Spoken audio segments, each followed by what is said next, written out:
Part 2.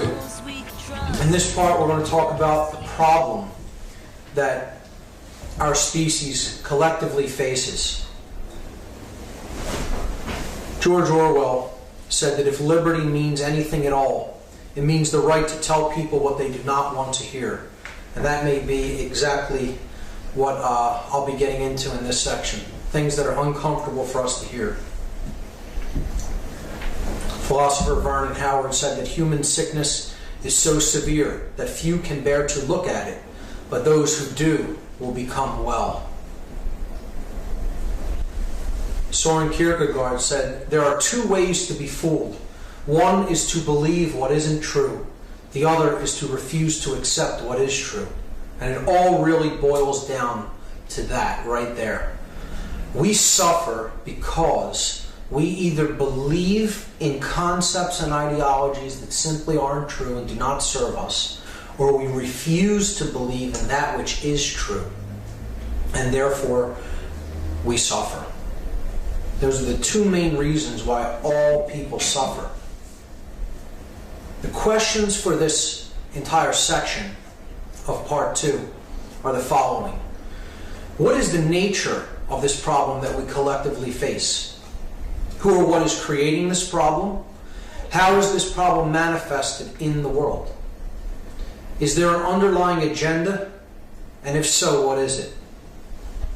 So we'll be taking these in order, and I'll be spending the majority of the time in this section talking about how the problem is manifested, the actual methodologies that are used against us, and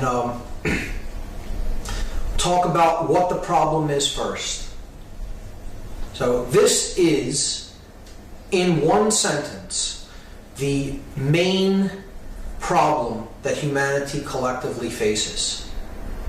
A small cabal of evil sorcerers control our whole planet by manipulating the consciousness of its people into a vibration of fear. We talked about what sorcery and magic were in Part 1. Sorcerers use illusion and manipulation against people to try to create opposition within the self and opposition in the world and chaos. So there's a group of these people who understand how consciousness works, and they're using that knowledge against the bulk of humanity to control their consciousness by controlling the mind, and they're manipulating their consciousness into a vibrational energy of fear. With that, only chaos and evil can be created outwardly into the world. So that's the root problem that we all face. That's what's actually occurring here. That's what we're falling victim to. Many have seen this image, the pyramid of manipulation, the hierarchical and compartmentalized structure through which those in the know, those who have the knowledge of how human consciousness works and are using it as a weapon against the masses, how they run this top-down pyramid scheme. Up here you see the top of the pyramid, the pinnacle, the summit, where the knowledge is at. Those in the know, those with the knowledge, those who are illuminated into this knowledge of consciousness, can be seen being at the summit or at the top of a pyramid, and then all different aspects of society are controlled from the top down through a hierarchical, regimented, compartmentalized system. Those who are down here have very little knowledge of how things really work and how they're really structured. They just go along to get along. They do their job. They don't really consider the wider implications of what they're involved in or what they do.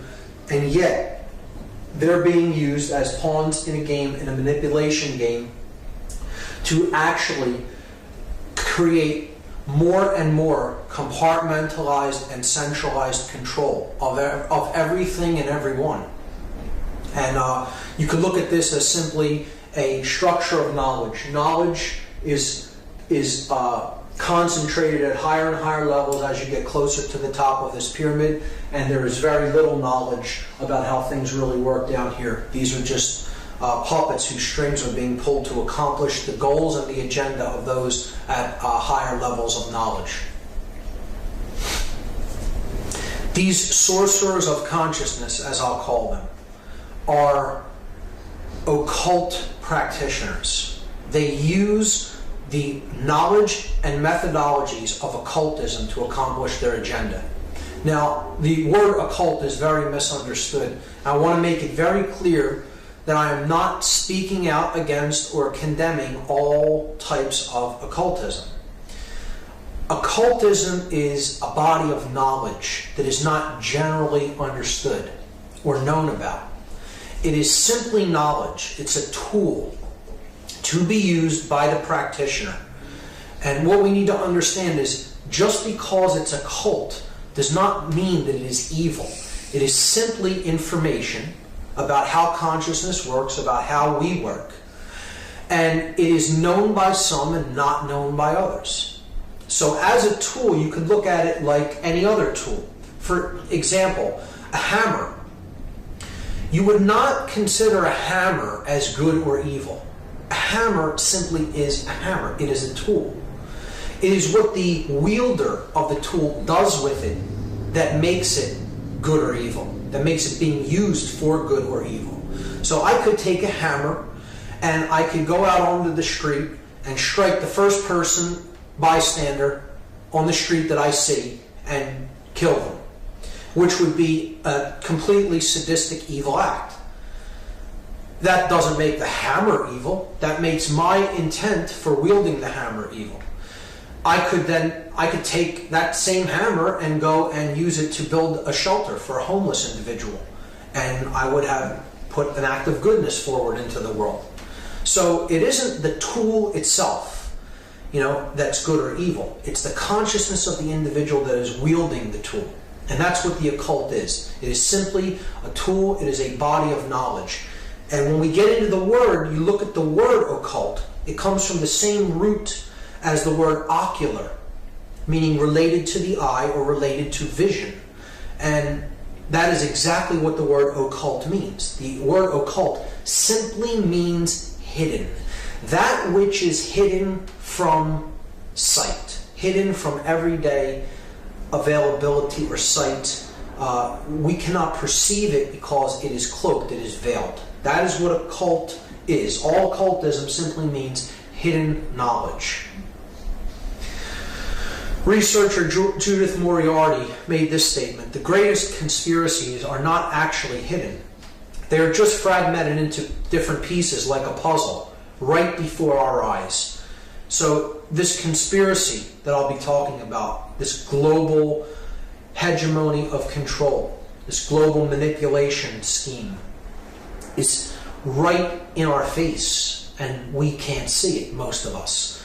It is just beyond the limits of ordinary perception because it is occult knowledge that most people have very little, if any, awareness of. So it's fragmented into different pieces, but it's right in front of us in plain sight, hidden in plain sight, so to speak. Woodrow Wilson described this manipulation. He said that we have come to be one of the worst ruled, one of the most completely controlled and dominated governments in the world. No longer a government of free opinion, no longer a government by the conviction and vote of the majority, but a government by the opinion and duress of small groups of dominant men. And you would think that an individual like this would understand how the government had come to be structured. This section I'm just going to lay out. I'm not going to go into great detail about how all of these groups are interconnected and related and their histories, because that information is there to be gleaned from a number of researchers who have done intricate, detailed work, made a life's work of understanding these groups and their connections. I'm simply going to lay out an overarching idea of who the hidden occult controllers of this planet are, and give you a general idea of the types of organizations that they work through. So any organization that is globalist in nature, that is working toward a world government, toward greater centralization of power, think tanks that are interconnected and working toward common worldwide goals and worldwide laws. I simply refer to these organizations as globalists because that's what, in fact, they are. Organizations like the United Nations, the G8, G10 family of nations. You have the roundtable think tanks, such as the Council on Foreign Relations, the Trilateral Commission, the Bilderberg Group, the Royal Institute of International Affairs, the Club of Rome, and many others. And the bottom right there you see a collage of different members of an organization known as the Project for the New American Century. These are globalist think tank organizations that are working toward greater power in fewer hands. That's the main thing to keep in mind. Centralization of power and organizations working toward that aim. World politicians are simply puppets for these greater organizations that are trying to centralize power more and more. If they're on a scene level, they are probably not very high up in the hierarchy. They are controlled, and they are simply performing their tasks as they are laid out by their masters, by those who really are pulling the strings behind the scenes. But world leaders that are in senior positions of governments are certainly involved in this process of global manipulation.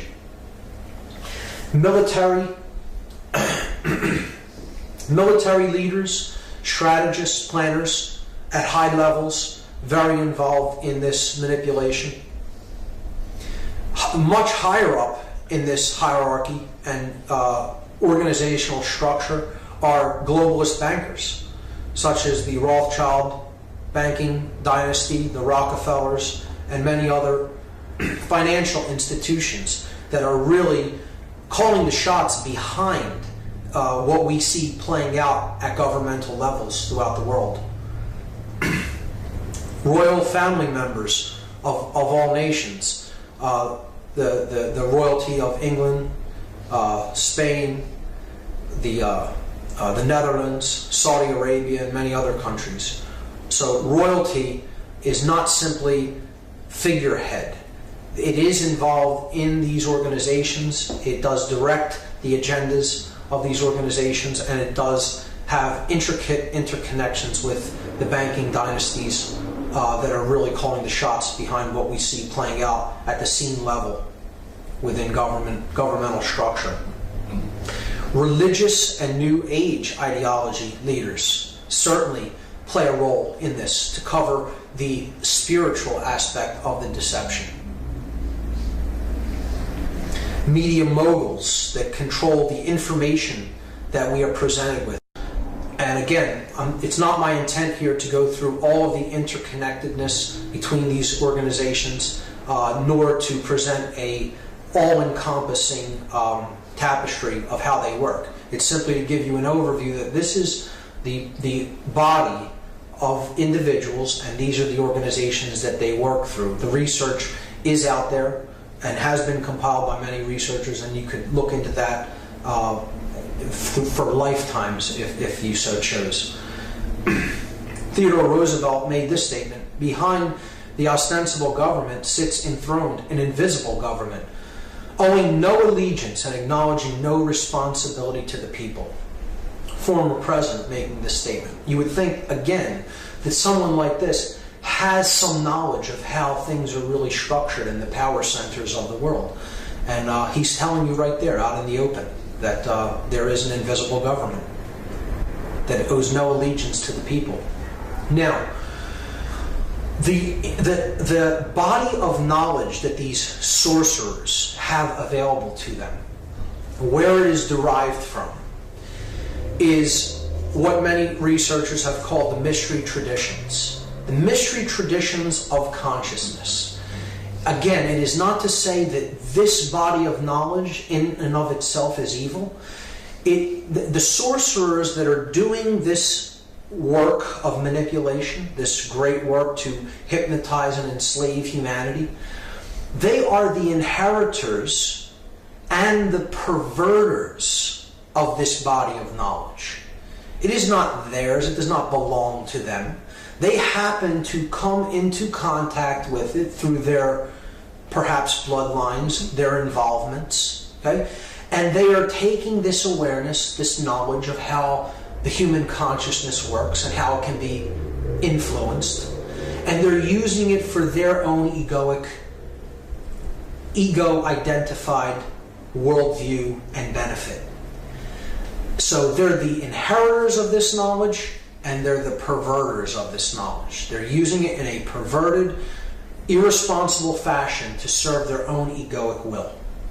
And this is the ancient secret society networks all throughout the world that have their roots back as far as ancient Egypt and Babylon and even farther back.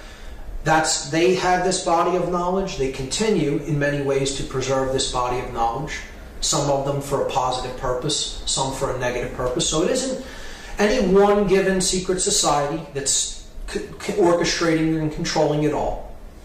There are very responsible and good-hearted individuals in these groups, and there are very dark-hearted, manipulating individuals in these groups. It is simply that the body of knowledge about human consciousness, that it's called the mystery traditions because it dates so far into human antiquity, we don't really know when it was codified and came into its existence as we understand it. But it is the knowledge of how human beings operate.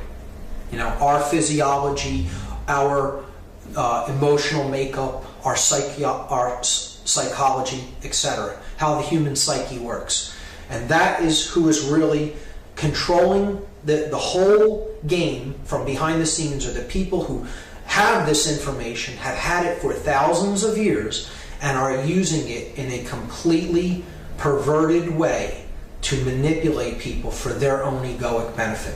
So that's clear. That's crucial to keep in mind, and to keep it clear that, again, it is not the knowledge of the mystery traditions or the mystery traditions themselves that is evil. It is how imbalanced consciousnesses are using that knowledge to control people. So this is one of the structures of secret societies. In this case, it happens to be Freemasonry. You see that it is a compartmentalized, pyramidal structure. Okay? It's hierarchical. So it's a top-down scheme. Higher levels of knowledge in fewer people's hands as you get closer to the top, and then as you get down near the bottom, there's many more people that comprise that group, but they're less in the know than those smaller groups at higher levels. So it's simply a process of compartmentalization and the hierarchical structure of knowledge. So you want to get to this level, you have to play the game to get up to this level, and then you're initiated into that knowledge. And it is my contention that this is the entire reason that this knowledge has been perverted in the way that it has. This is not a democratization of knowledge. This is elitism when it comes to knowledge. This isn't giving knowledge out to everyone freely, regardless of who wishes to have it. The total distribution, the egalitarian distribution of knowledge would have assured that this knowledge never became as perverted as it has become. But instead, because there is this hierarchical and compartmentalized structure within the networks that do have the knowledge of the mystery traditions, this is the reason that we have seen such irresponsible use of that knowledge. Researcher Phil Rockstrode described this process this way, and I think it's a great statement, the authoritarianism inherent to this structure, he's talking about the compartmentalized hierarchical structure, the pyramid structure of secret society networks. This authoritarianism inherent to this structure is antithetical to the concept of the rights and liberties of the individual. Most individuals bound by secrecy-prone hierarchical values will, over time, lose the ability to display free thinking, engage in civic discourse, and even be able to envisage the notion of freedom. That's what it is really all about. See, you put people into this idea that there is always someone beneath you and always someone above you, and the idea of freedom slowly goes out the door with that regimented, compartmentalized, and hierarchical worldview. And that is why, very much like this pyramid of manipulation diagram, secret societies have also fallen into that way of looking at the world, and power being concentrated into fewer and fewer hands, and that knowledge being used ultimately in an irresponsible way by those who have it. So I'm going to talk about two groups of people. I'm going to talk about the people at the bottom of this pyramid and the people at the top, but not so much those at the top. There's a level even above the top of that pyramid, which I'll briefly talk about.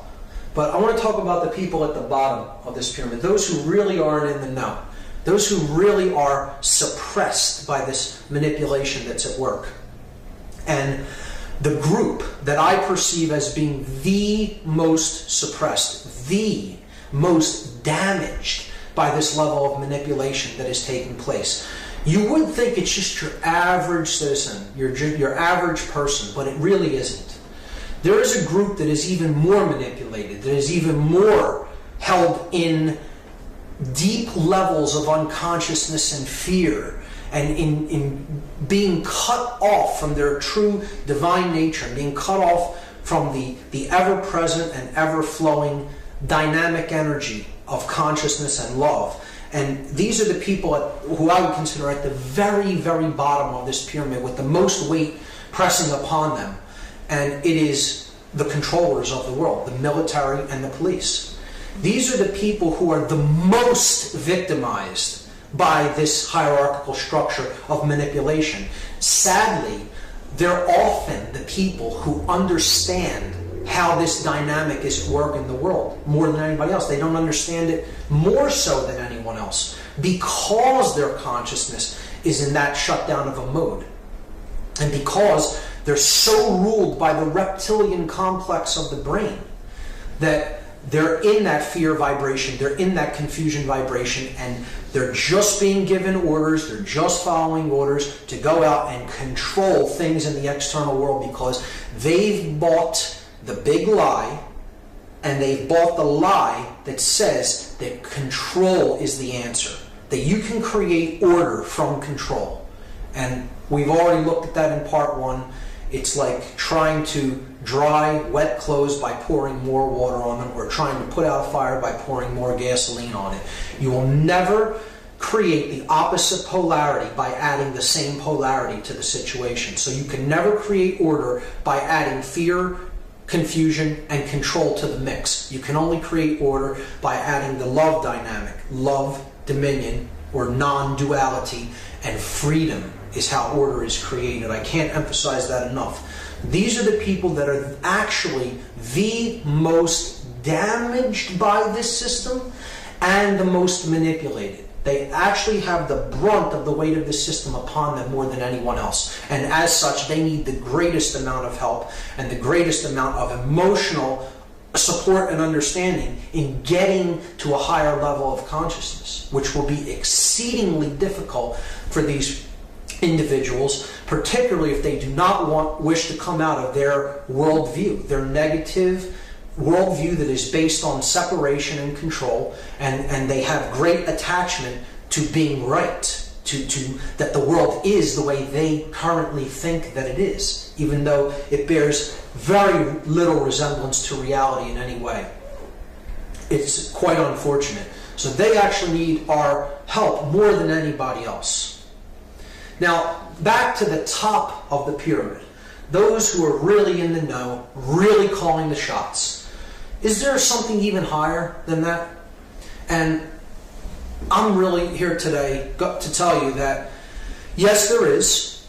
And I'm kind of uninterested in what really controls the game from even higher than the top level of the pyramid, because in either event, it's the same way that they accomplish it, and it will be undone in the same way through a rising of awareness and consciousness.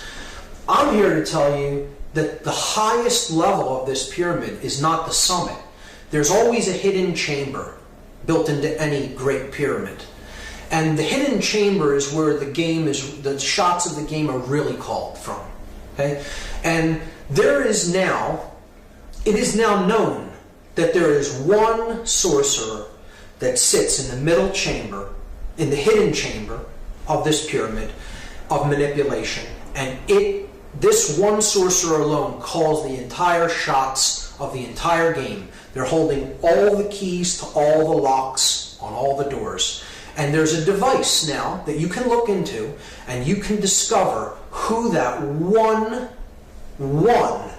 hidden manipulator, hidden sorcerer, hidden prison warden, if you will, is. And there's only one. And the device that has been built that enables one to look into it and find out who that hidden controller really is right here. It's a common, everyday mirror, because that is who controls the entire game. The individual, the person that stares back from that looking glass, is who has all the keys to all the locks on all the doors, and it's all about what is going on within. That's what's really controlling the game. Every individual is their own prison warder. See, we ultimately create our own manipulation, our own enslavement, our own domination. So it is up to us to individually raise our consciousness, our understanding of what is taking place, to break out of that prison, break out of that shell of shut down consciousness, to understand what's really going on here. And of course, if we look at the levels of consciousness as they manifest in the physical world, we understand that there's one way that manipulators, people who are attempting to manipulate consciousness so that they come out on top and other people suffer as a result, they have to attack really one aspect of the individual. And it's ultimately all about mind control. Because if we look at this structure, spirit, mind, and body, this level is the physical world level. Above that, linked with it, is the mind. And above that is spirit, is all-encompassing pure being, pure consciousness. If you're going to have a true connection in your physical manifestation to the spirit, that connection is this layer, the mind layer. Okay? So if the mind is in good health, if the mind is in balance, if the mind is not under manipulation and control, there will be a powerful connection between body and spirit. If it is not in good state, if it is in disarray, if you do not understand the nature of the mind and the nature of your own psyche and psychological makeup, then it is very easy to sever this connection between body and spirit once the mind is under control, externally controlled. So you look at it this way. The body could be seen as the male principle, the blade, or the yang energy. Conversely, the spirit is the opposite aspect, the opposite essence. It is that which is not physical. It's the yin, or the feminine aspect. See, the body rises up to meet the spirit, and the spirit descends to meet the body. So they meet at this realm. This is where body and spirit meet, and they mingle in the realm of mind. So the blade and the chalice combined could be seen to represent mind, and it's a symbol that we've all seen. It's the Star of David, or the Seal of Solomon, as it has been called. It's the seal of body and spirit coming together at the layer of mind. And it is the solar energy combined with the lunar energy to create Sol and Mon, sun and moon, the seal of Solomon. So keep in mind, that is the whole dynamic that sorcerers are after. They want to control this level. So this level would be very difficult to control physically. You would need a lot of physical force to get it done. You control this level, people will police themselves. They will mind control themselves, essentially, through public opinion and through indoctrination down to generation upon generation. The control that they're after is in this level, and if they control the mind, they de-link the body from the spirit. And that's the whole game that they're after. That's the whole thing that they want to perpetrate. Mind control. So this whole next section of the presentation is going to be about methodologies of mind control, consciousness control, how to control what you think, how you feel, and how you act.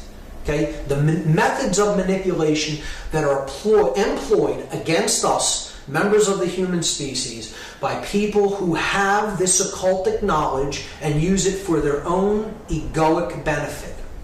I call this the methods of manipulation, and as many researchers have called it, particularly Michael Tessarian has termed this the war on you, because it's the only real war that's being waged out there. There isn't a war on poverty, there isn't a war on homelessness, there isn't a war on ignorance, there isn't really a war on terrorism. There is only a war on you and your consciousness. That's what the real war that's being waged on earth is really being waged upon. It's the war on your consciousness, on your mind. So we're going to look at the methods of manipulation. And they're very varied in their attack pattern. They're very, it's multi-tiered. Okay? It's very spread out and throughout all different areas of life, these methods of manipulation. So it's a multi-tiered attack on our consciousness. And I've chosen 14 of what I consider the most prominent methods of manipulation to go through in the presentation. And I've chosen 14 as a symbolic number, which we'll get into later and you'll understand why. But here's what the methods of manipulation are that are used against us. Obfuscation, worldview poisoning, the exploitation of primal fears, the divide and conquer technique, indoctrination through what we call the education system, controlled opposition, the financial system, the monetary system, the control of mass media and information, food and medicine, in quotes, the illusion of time, the denial, hassle, ridicule factor, what I coined the DHR factor, religion, specifically religion as binding, which we will get into, the use of symbolism in a mentally subversive way, in a mentally subversive fashion, and what I call chaos sorcery, what other researchers have called the problem, reaction, solution method, or the Hegelian dialectic. So I'll be taking the first 11 of them up to the DHR factor. It will be a small analysis of each one. But then for the last three, religion, symbolism, and chaos sorcery, I consider those the real heavy guns of the war, so to speak. They're the real weapons, the big three of the weapons, and I'll be taking those at length. I'll be going through those specifically.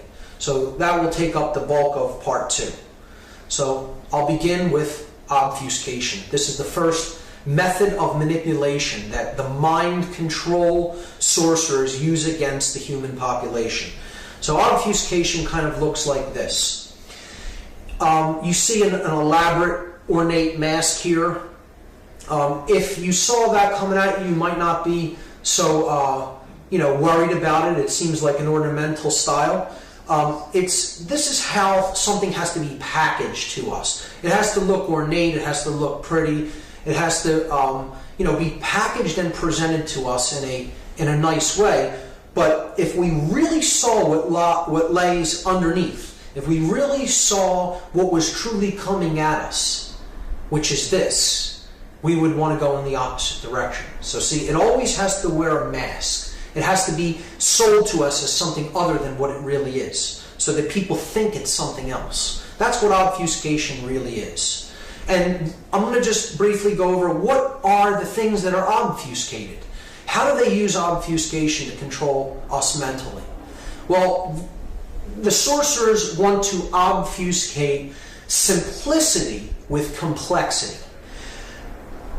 In fact, everything that I'll talk about in this presentation is quite simple, taken in and of itself. The tapestry may be ornate and may be a lot of information to take in, but each individual component is simple, and that is because the truth is always simple. It's always easy to understand truth. Truth never comes at us with great levels of complexity. It's always something simple and elegant, just like we find in nature. So if a controller can get you to think that discovering the truth is way too complex for you to ever look into it, they'll push you off the path because you'll say, I'm not even going to bother. It's too complex. I wouldn't possibly be able to understand it, so I'm not even going to bother to try. Okay, so that's obfuscation of simplicity with complexity. Controllers obfuscate principles with laws. Principles are based in conscience of doing the right thing because one has consciously recognized it as the right thing. Law is that which strives to create obedience based on a dynamic of fear of punishment. You're codifying something and saying you must conform to this, you must comply to this, not because you have recognized it as such, as being true and as being the right thing to do, but because in fact you will be punished by someone if you do not conform to this or comply to it. And that modality of consciousness is based in fear. Law is based ultimately in fear consciousness, whereas principles are based in the recognition of truth and having conscience be born within an individual. And as such, that consciousness is based in love, embodied in a man like Gandhi, a man of principle. So the next thing that they obfuscate is dominion with fear of punishment. So this is a person who rules the kingdom of the self. They've activated the energy within them. They have united the male and female polarities, the yin and the yang, and they have raised their consciousness to a vibration of the solar mind, to the love energy dwelling within them. And they don't take actions because they fear the punishment if they don't do or do not take a certain action. They take an action because they themselves understand and have recognized that that action exists in harmony with natural law, with the natural order of the universe, with the truth. It resonates in truth. And that individual has made that recognition according to their own will and their own consciousness, not because they fear punishment. Taking that Taking an action or not taking an action because you fear punishment is the lowest level of consciousness that you can take or not take any action. You're taking it out of a vibratory energy of fear as opposed to a level of understanding that is born in love and conscience and consciousness. So you cannot take an action based on fear of punishment and expect there to be order and peace and good things in the world. We have to make these recognitions through the raising of our own awareness that they resonate with truth and take action according to those principles. The next thing that they obfuscate is gnosis with belief. See, gnosis can be defined as an understanding that is born through direct experience of a thing. So gnosis means you don't believe that it exists. You know that it does because you have a direct experience of that thing. So you could put your hand in a pot of water and it's hot, and then you have gnosis that it's hot because you actually placed your hand in the pot and you know that it is hot.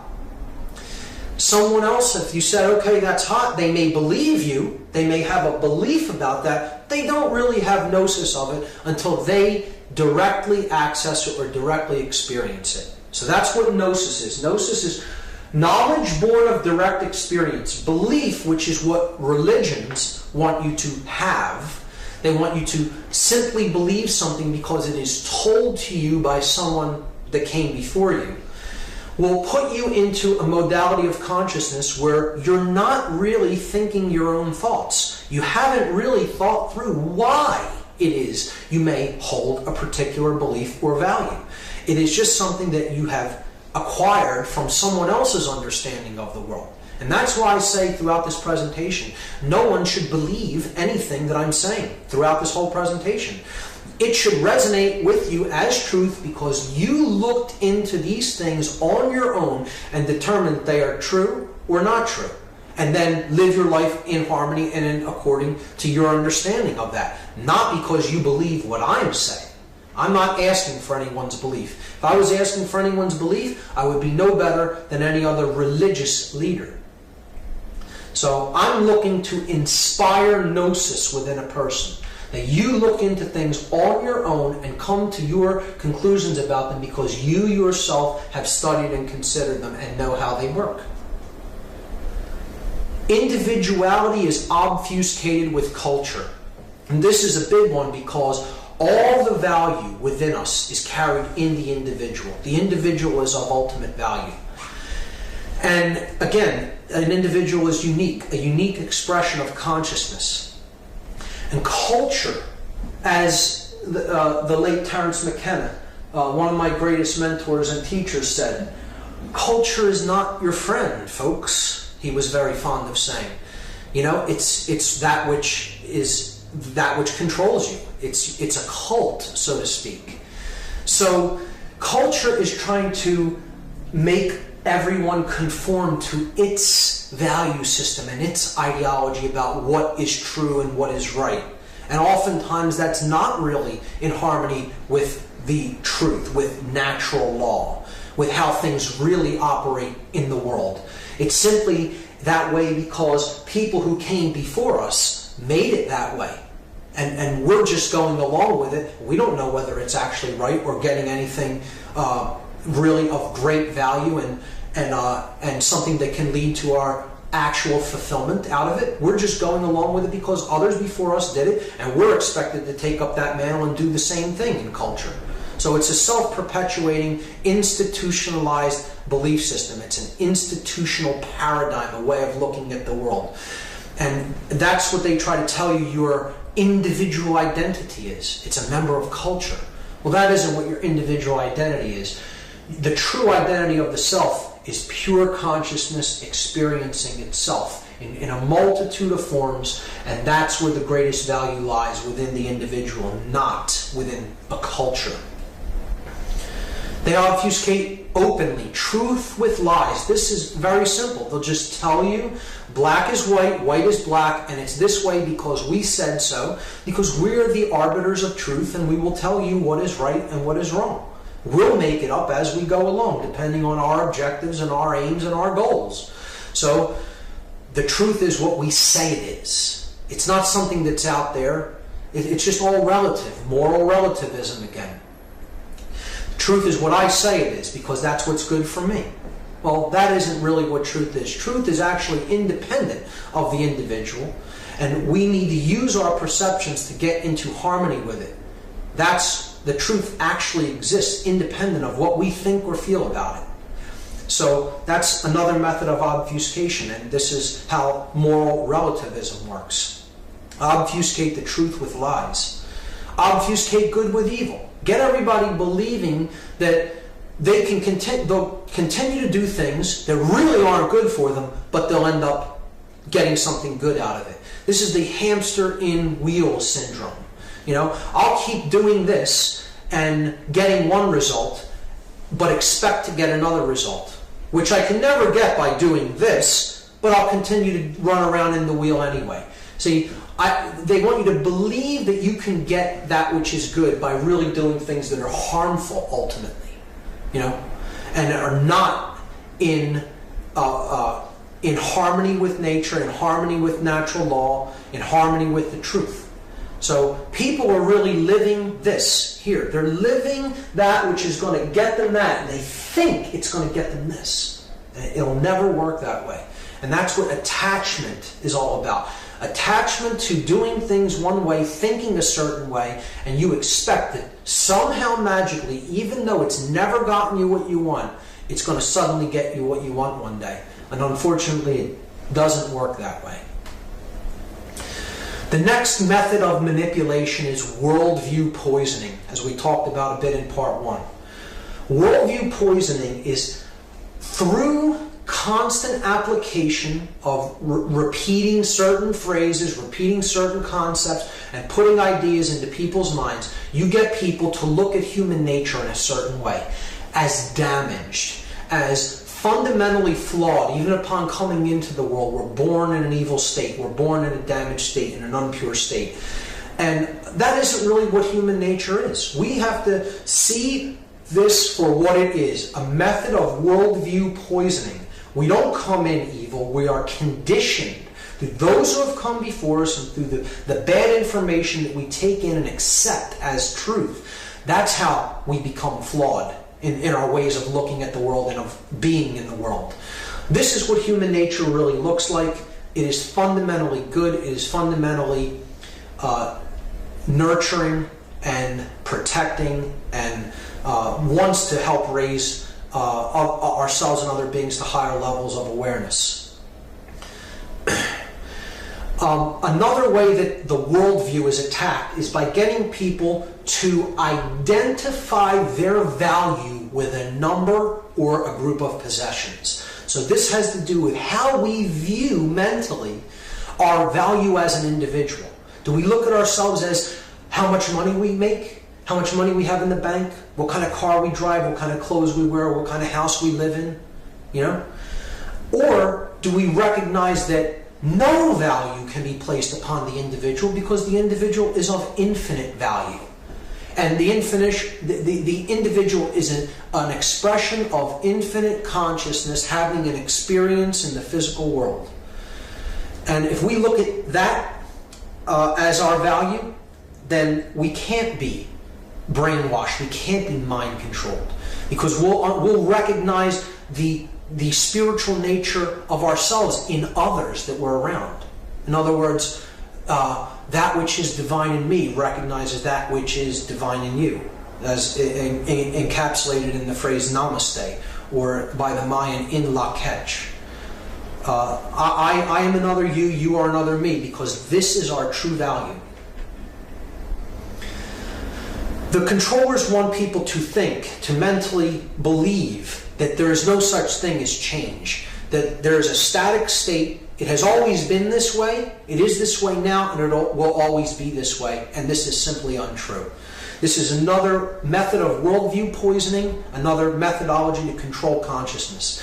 I'll often say to people, so much change is occurring, it's almost impossible to keep up with it. And people often respond, nothing's ever going to change. It's always going to be this way. They're a victim of this worldview poisoning that it is impossible to create change because they think that change has to be something that happens instantly on a global level. It doesn't work that way. The global change is happening slowly by individuals changing themselves, their own consciousness. We have to change and become the butterfly, and that's how change happens on a global scale. Okay? So change is possible. Thousands of people alive today are evidence of this, and it can be done. It often happens in small steps, and it happens by each individual being the change, changing themselves. The next method of manipulation is preying upon our primal subconscious fears that go back to human antiquity. And here's what they are. Our primal fears are fourfold. The fears that are the deepest rooted in the subconscious mind are the fears of darkness, the fears of predators, the fear of abandonment, and the fear of chaos. So the controllers know this, the sorcerers know this, those who are using mind control understand that we are motivated to avoid these fears. So they use them against us all the time. And here's how it works. See, the sun is the greatest friend of mankind. There would be no life without the sun on this planet. Could never exist without the sun. Sun provides energy, light, heat, warmth, food, okay, for plants to grow and other animals to live. So there is no life without the sun. The ancients understood this quite readily, and that is why the sun is revered and worshipped in many ancient religions and cultures. Winter is a time of the sun not being present, so along with that you get the cold, you get die off of plants, you get the scarcity of food, you get animals coming in and encroaching territory, and things becoming a more dangerous place. So you're looking to the father figure, the strong male dominant father figure, for protection of those that aren't as strong and aren't as physically able to control the surroundings.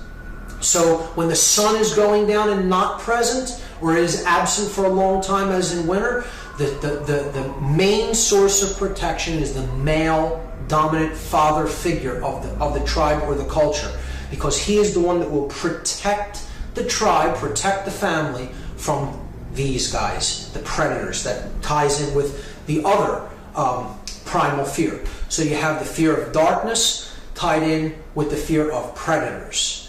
And if the father figure abandons his people that he is protecting, then they are exposed to the influence of predators. So there is where the fear of abandonment ties in to this story about how these subconscious fears have been working on us since the dawn of mankind, since human antiquities. And when we get into that situation where there may be predators around us, the first thing we're going to cry out for is do something about it. This can't continue to go on. We need to be protected by the big daddy figure, the male dominator father figure, which in our culture has become the governments of the world. Those who we look to for protection, and we are dependent upon, we have become dependent upon, because they have been propped up as the male father figure of our culture to protect us against any threats. When in fact, the joke is really on us. Because a predator, if you break the word down, is simply a predator, one who has come before another. And again, this ties in with the ancient mystery traditions, the ancient secret societies that had the information of consciousness, and these are the people who are ultimately in control now, who are calling the shots from behind the scenes, and they are predators to our level of awareness. They've had this knowledge for thousands of years. They know we don't have it. For them, it's almost as simple as shooting fish in a barrel, because they have all this knowledge about how we work. We have very little knowledge about how we work, and many don't even desire to have it. That's one of the main problems. And they have become the predators, our predators. They're telling us that they're going to prop themselves up as our protectors, but in fact, because of the levels of knowledge they have and how they're using it against us, they're actually our predators, our predators. The next method of manipulation is the technique known as divide and conquer. So I have here an image of Caesar, who used this in the Roman Empire to conquer lands that he absorbed into the Roman Empire. For example, when Caesar was attempting to conquer Gaul, he would have sub-regiments of his army attack certain towns in the region Gaul, which we now call France, to create conflicts between neighboring tribes. He would blame it on, have them blame it on another tribe, and then he would watch the chaos ensue and watch them fight amongst each other. While he was sitting back, his armies had lots of rations, lots of supplies, were well rested. When all the fighting was done and their forces were weakened, he would send his legions in and annihilate the enemy with minimal losses. The divide and conquer strategy. Get people fighting amongst themselves so they do not have any reserves or strength for fighting the real enemy that's keeping them all down. And they divide us on whatever principles they can, whatever ways we can possibly see ourselves as separate. They use the divide and conquer through sex, male and female, through race, any differences in race, region of the world, ethnicity, through age, young and old, through religion. I'm Christian, I'm Islamic, I'm Jewish. Through class, the rich and the poor. Through politics, Republican versus Democrat, conservative versus labor. You look at nationality, the United States versus Mexico, Canada versus the United States, France versus England. You know, any ways that you can get people to see themselves as separate, you're reinforcing this method of manipulation and mind control, because people are easier to control and dominate if they are warring amongst each other. The indoctrination system that we laughingly call education in the Western culture. Western education has become almost entirely left brain. And we talked about what the imbalance in the brain does to the brain chemistry and the brain physiology. Our culture is actually a system of indoctrination toward the left brain. Reading, writing, and math. Science. The absence, largely, most programs that get cut from school are artistic, creative programs, music, things like that. We need a whole-brained education that encapsulates and that encompasses both left and right brain for a holistic approach to balancing both brain hemispheres and having them come together in coherence. And unfortunately, that isn't what we have. We have outcome-based systems of education that are really there to dumb people down, to keep them in a half-brain state of consciousness, to teach them only 5 sense identification, and to prepare them for roles, for ego-identified roles that we call jobs, that are basically preparing people to be. This education system is designed to prepare people to be conforming, obedient workers. That is what they're trying to pump out through the scientifically crafted form of indoctrination in the West that we call education. And what I'll be talking about later is a cultic symbology that is used throughout our culture. One of them is the square graduation hat, the board that is worn on top of the crown chakra. This is a highly subversive symbol because the square has always represented base consciousness. The square, in particularly Freemasonic symbology, represents base consciousness or the checkered life of mankind. Those who are wanderers between light and darkness, never really knowing which is which. So they lead the life of a pawn. And it's particularly subversive because it's a black square that represents darkness, ignorance, strife, conflict. The black square, a highly subversive symbol, and they're placing it upon graduation, upon the crown chakra, the place where the energy of consciousness is strongest in the physiology. And a highly subversive symbol representing that one has become gradually indoctrinated. They have graduated to the consciousness of the square. It's absolutely amazing that a symbol like this can be put right before people, and they think of it as something that is positive and revel in it. Yet it is actually a very subversive usage of symbolism upon the consciousness. The next method of manipulation is controlled opposition. So this is the illusion of two opposing forces fighting each other when in fact they're actually the same force. It's a flip side of the same coin. Best example of this is Democrat versus Republican. There is no difference between the two. There is only really one political party doing the agenda of the manipulators behind the scenes, the international banking dynasties and the occultic controllers that call the shots. This is a great political cartoon here. The two-party illusion is the first aspect of this controlled opposition. Again, no difference between Republican and Democrat. They're two wings of the same bird. Vote all you want. The flight plan does not change. The body, they're both connected to the same body and they're flying to the same place. And if you need any clearer example of this, look to the 2004 election scam, the election fraud between John Kerry and George Bush, because they're both members of the elite order of the Skull and Bones, Yale fraternal order, based on a dark sect of Freemasonry, what I would call a rogue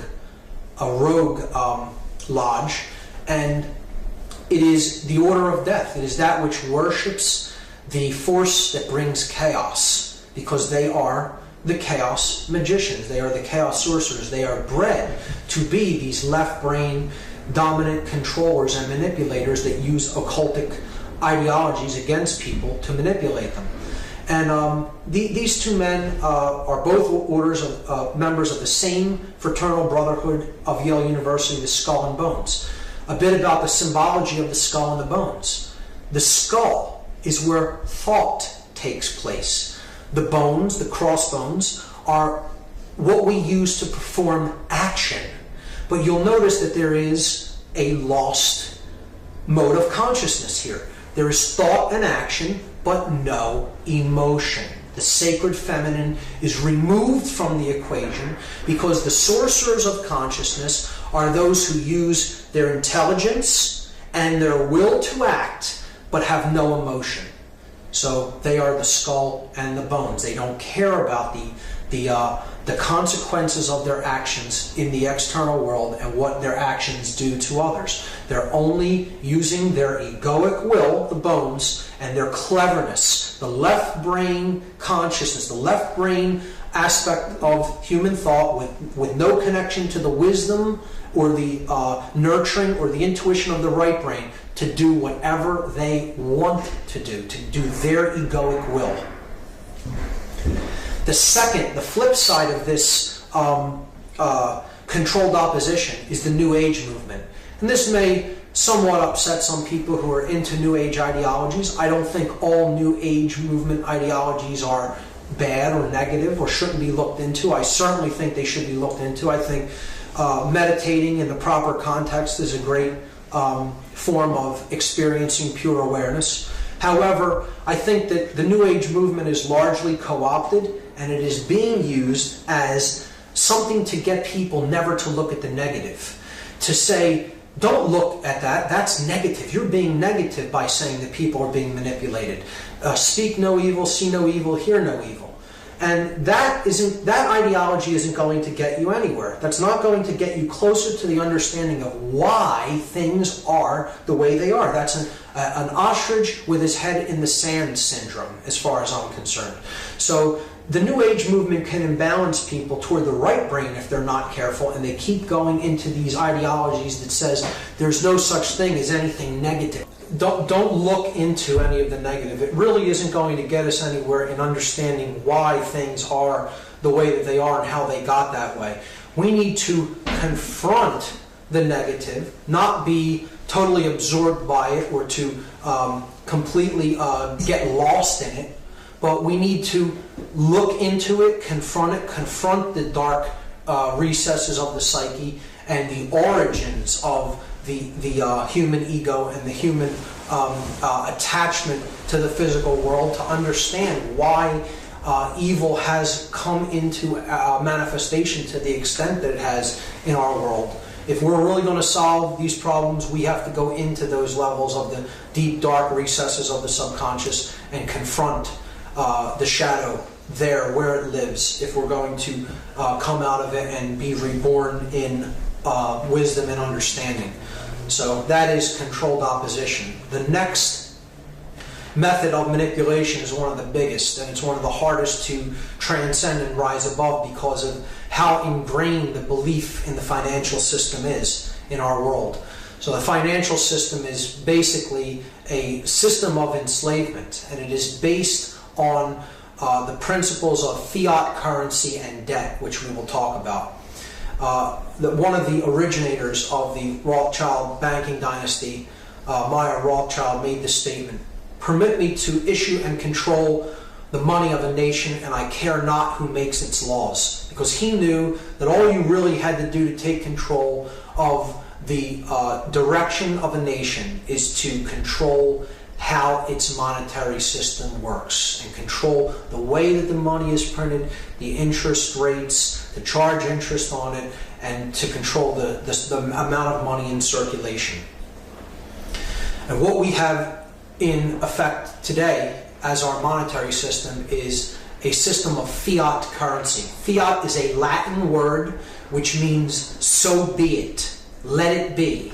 And this is exactly what our monetary system is. Money is printed at the whim of money printers. They simply say, let it be. The Federal Reserve System, a conglomeration of corporate, privately owned banks that has nothing to do with our system of government.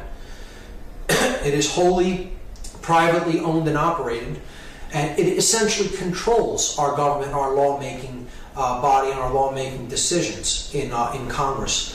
And this fiat currency system is actually a system of printing money at the whim of the money masters in order to create one thing, and that is debt.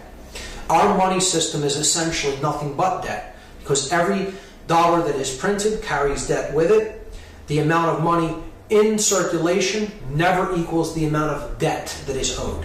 So it is a self-perpetuating system of debt that can never be paid off. It just grows larger and larger and larger.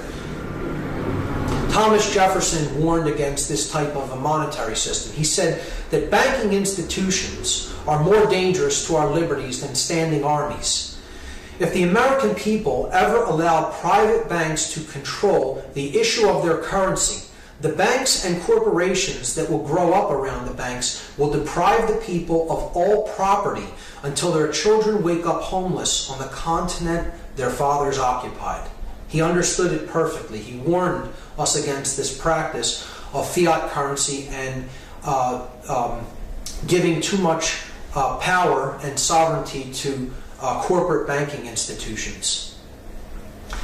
The next method of the financial system is taxation. And taxation is one of the clearest forms of indentured servitude, at least it is to me, than anything else that I've ever looked at. If you're saying to someone, for whatever reason, you must give me this much of what you make, and I will determine how much of that you will give me, I can't understand how anyone can look at that and not understand that that is a form of slavery. You're saying that the product of your labor is not your own. It does not belong to you. It's essentially saying that your physical body that you use to put your labor into effect in the physical world does not belong to you, and it is owned by someone else who can tell you what you will and will not do with your earnings. So this slide should upset a great deal of people, because these 4 months are essentially the months of the year that your average middle-class American works for nothing. All of this money is given to the state. All the money you make on all of these days, January, February, March, and April, are all given to the state through various forms of taxation. Then you're taxed on what you buy as well.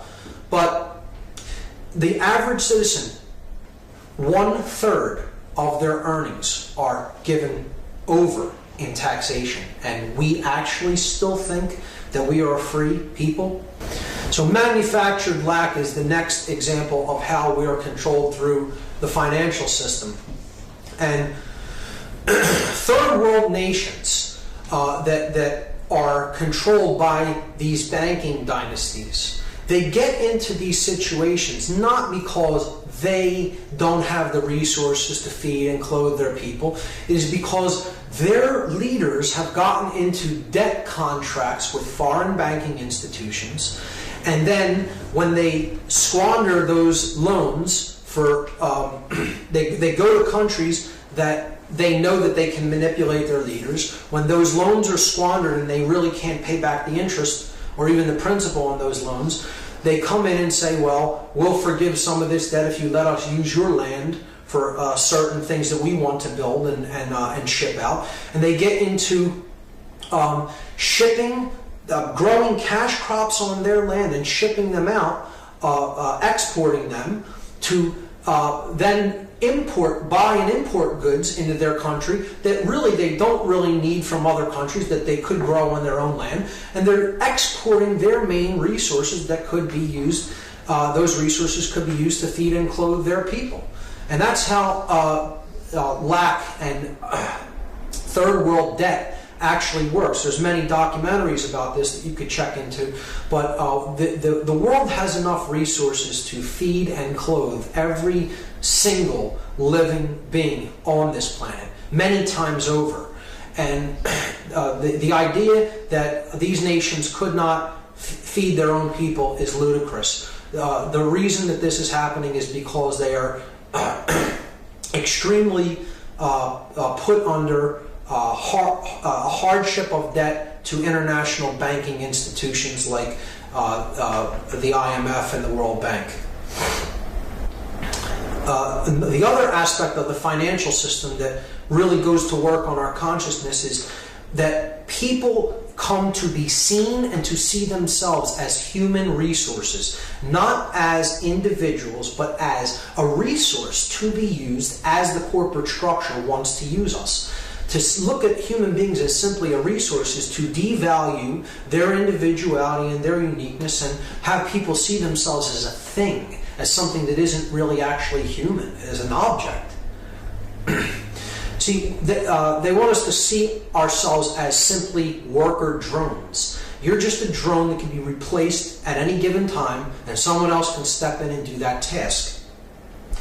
It was described beautifully in the allegorical movie The Matrix by the character Morpheus, who said that humanity has simply been reduced to one of these, a battery, to power the structure of the Matrix, to power the machine world.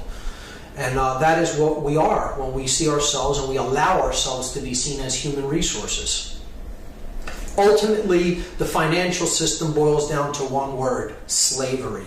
It is what is used to really chain us and get us to see ourselves as workers, as a worker race of people, and it's used to actually keep us in servitude, to serve interests that really we don't benefit from. We think we do, but in essence we don't. Things continue to go on as they are, benefiting an elite class, a very small elite class, while millions of people go hungry and starve. And there's no reason for it.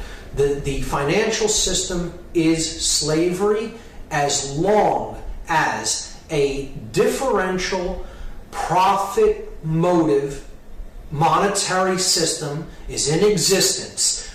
Human beings will live under slavery. Until we recognize that there are only people and resources on this planet, and we use our power of will to properly distribute the resources to the people as they need them and as we wisely use them. And not in destruction of the earth, looking at the earth as something that we own, but something that we are ourselves a part of, and we use and manage these resources efficiently. Until we do that and get away from a profit motive differential source of seeing money, seeing goods, okay, and services, there will be human slavery. And I will go so far as to say that is exactly as it should be. Everything is now exactly as it should be. Based on our level of consciousness, we are getting what we are creating through our consciousness. This isn't something that is happening to us. That's why I say we are in the hidden chamber of the pyramid controlling the shots. It is up to us, what we put into manifestation through our thoughts, emotions, and actions that determines what happens to us collectively. So if we want to continue to believe in the monetary system and continue to live as if somehow it never has gotten us what we really want. It's always created more suffering and more debt and more enslavement. But we want to believe, we want to stay attached to a belief system that doesn't benefit us. And we want to think we'll continue to do that and somehow it'll just work out okay. We'll suddenly just get something that we've never gotten as a result of doing this. We're going to continue to be enslaved. And again, it should not be any other way. When we change our consciousness, the shackles will come off. The next method of manipulation that is used upon us by the sorcerers of consciousness is the control of our mass media. The information that we get to hear through mainstream channels on any given day, the mass media, companies like CNN, CBS, NBC, ABC, Fox News, Time, New York Times, the Washington Post, these are all tightly controlled hierarchical systems of scientifically crafted information dispersal that can be summarized under one word: propaganda. These are propaganda corporate entities. They are pumping out a worldview, a vision of seeing the world, a way of seeing the world that the people who own these entities, which are approximately now 5 companies, want us to perceive the world. So these are the disseminators of the mind control through society to get people to think not for themselves, to not get people to learn how to think, but to tell them what to think. And you'll hear all forms of negativity, all forms of violence, of dog-eat-dog world, of man's hatred of other men, of rioting, of natural disasters, any kind of fear-based mentality that they can pump out into the culture through the media. They will do it because it is all about keeping people in fear. Fear. At least that isn't happening to me. I better shut my mouth and go along and just keep my head down and just do what I'm doing. Don't think about things too much. Don't question things too much. Be glad with what you have, that it's as good as it is, because look at what's out there. Keep people in fear. Make them think it's great that I even have what I have now, because they'll never really think about how they're spiritually impoverished, morally impoverished, psychologically, mentally, and emotionally impoverished. You keep pumping the modality of fear into them. And if that isn't working even as good as you like, you have distraction, you have sports, you have celebrity celebrity worship and celebrity gossip. This isn't even news. This is pure distraction. This is dissuasion to get people to look the other way. Get them to pay attention to something that's really utterly meaningless, so they're not really seeing what's happening to them. And being people like this in the media, on these conservative talk shows, on these they're really just pumping out a worldview that the state wants people to think. And essentially, all these talking heads really are parrots. They are parroting an official version, an official worldview, an official storyline, the movie, as the researcher David Icke calls it, to get people to see this version and this vision of the world, but never really think about it in their own terms and with their own mind. Just accept what we've told you. We're the repeaters. We got it from our higher-ups, and we're just reading it. We have news readers, yellow journalists, news readers for the state in this country. We don't have a free press. We have a tightly controlled press that are news readers. They're parrots for the official state propaganda. Unfortunately, that's what we have in the mainstream media. This is changing through the alternative media, however, which I'll talk about in part 3. Adolf Hitler understood how important the control of the media was. He said, through clever and constant application of propaganda, people can be made to see paradise as hell, and also the other way around, to consider the most wretched sort of life as paradise. Because that's what the media is there for, to keep people asleep and to keep people afraid in fear consciousness, so that we are a sheep looking up to Big Daddy for protection. That's what it is designed, scientifically designed to do to the consciousness. Food and medicine is a very important method of manipulation. They're in quotes here because they're anything but foods or medicines. They're actually poisons. We're being poisoned at the level of what we take into our body through our foods. Foods are sprayed with pesticides. There are chemical fertilizers in the soils that they're grown. They're genetically modified foods that are causing all kinds of health problems and not giving us the nutrients that we need in our diet. The fast food and sugar and carb-based diet that we see in fast food chains throughout the United States, and through the chemical processed foods that are being pumped into our supermarkets. Factory farming systems too, in which animals go through absolutely incredible amounts of suffering and are treated in horrifically inhumane ways, and then we're consuming that energy.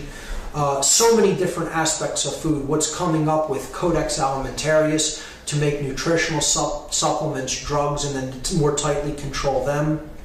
Could do a whole presentation in and of itself in what is going on in our food.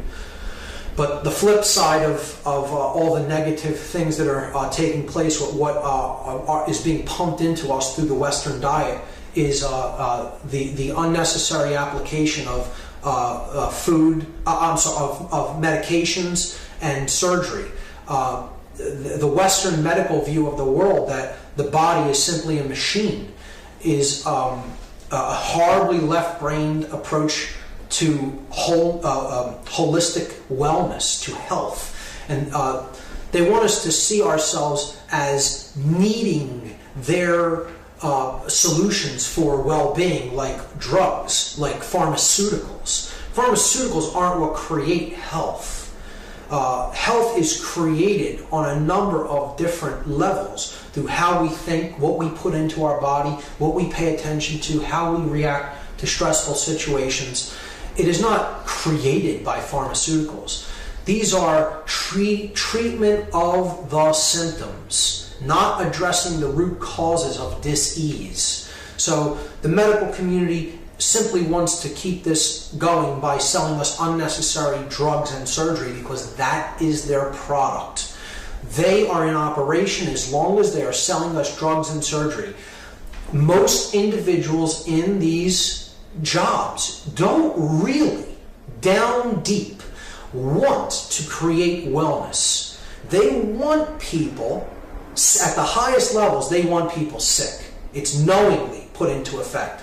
They want people sick because that's how they stay in business, by having sick people. They gauge their success by how many people are ill and that we're treating. That's not a measure of success. Measure of success in any kind of true medicinal field would be how many people are well and don't need to be treated because they're in good health. So HMOs propagate this because they're just about profits, and they're not really out there to help people. They're out there to make as much profit as possible. They're answerable to their shareholders for profit above all else. The medical community goes along with this because they want to stay in operation and have an ever-flowing clientele and sell people unnecessary drugs and surgery. Vaccinations are a part of this, often a deadly cocktail of chemicals. Who knows what are in some of them? Not as much research as needs to be done has been done on a lot of these vaccinations, and you're seeing all kinds of unforeseen side effects through the vaccination of our children. And then this brings me to the often what can be the most harmful substances that one can put into their body, the antidepressant series of drugs, SSRIs, which stands for selective serotonin reuptake inhibitors. These lock serotonin in the neural pathways between synaptic clefts, and oftentimes, because this serotonin cannot be reuptaken into the brain chemistry, it will start to bond in place in between the neurotransmitter will bond in place in the synapses, and this can cut people off from certain emotions and certain levels of consciousness and certain ways of opening up their mind, expanding their consciousness, and seeing things in a new light. This is a scientifically engineered way of keeping people at a very specific level of consciousness and a very specific level of feeling the emotions that they're experiencing, and often not feeling them at all. Some people report that these substances make you incapable of feeling certain types of emotions, and that's why I would say they're extraordinarily dangerous to be messing with, because and they're absolutely overprescribed as well.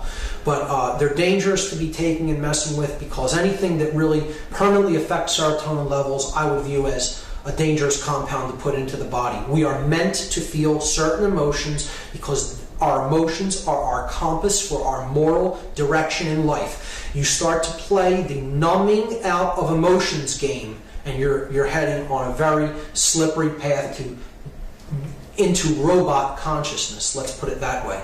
So that's my take on SSRIs. I call them the demon drugs, a class of demonic compounds, very much against their use and overprescription. The illusion of time is the next method of manipulation that the sorcerers of consciousness use against us.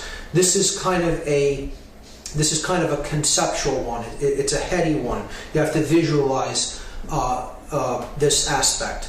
So time is a quality that we often see in physical terms. We say, I don't have enough time. I am spending time. Time flies. See, it's looking at time as a physical quantity based on physical movements of astronomical bodies. So you're quantifying time, and you're saying that it's a physical thing. This goes hand in hand with the idea that time is money. Time is value to us, and we have to acquire it, or we have to look at it in a way that is physical in nature. So this keeps the consciousness very much grounded in the physical world. It's based on physical astronomical objects. It is based on physically endlessly repeating cycles that go over and over and over again and repeat endlessly.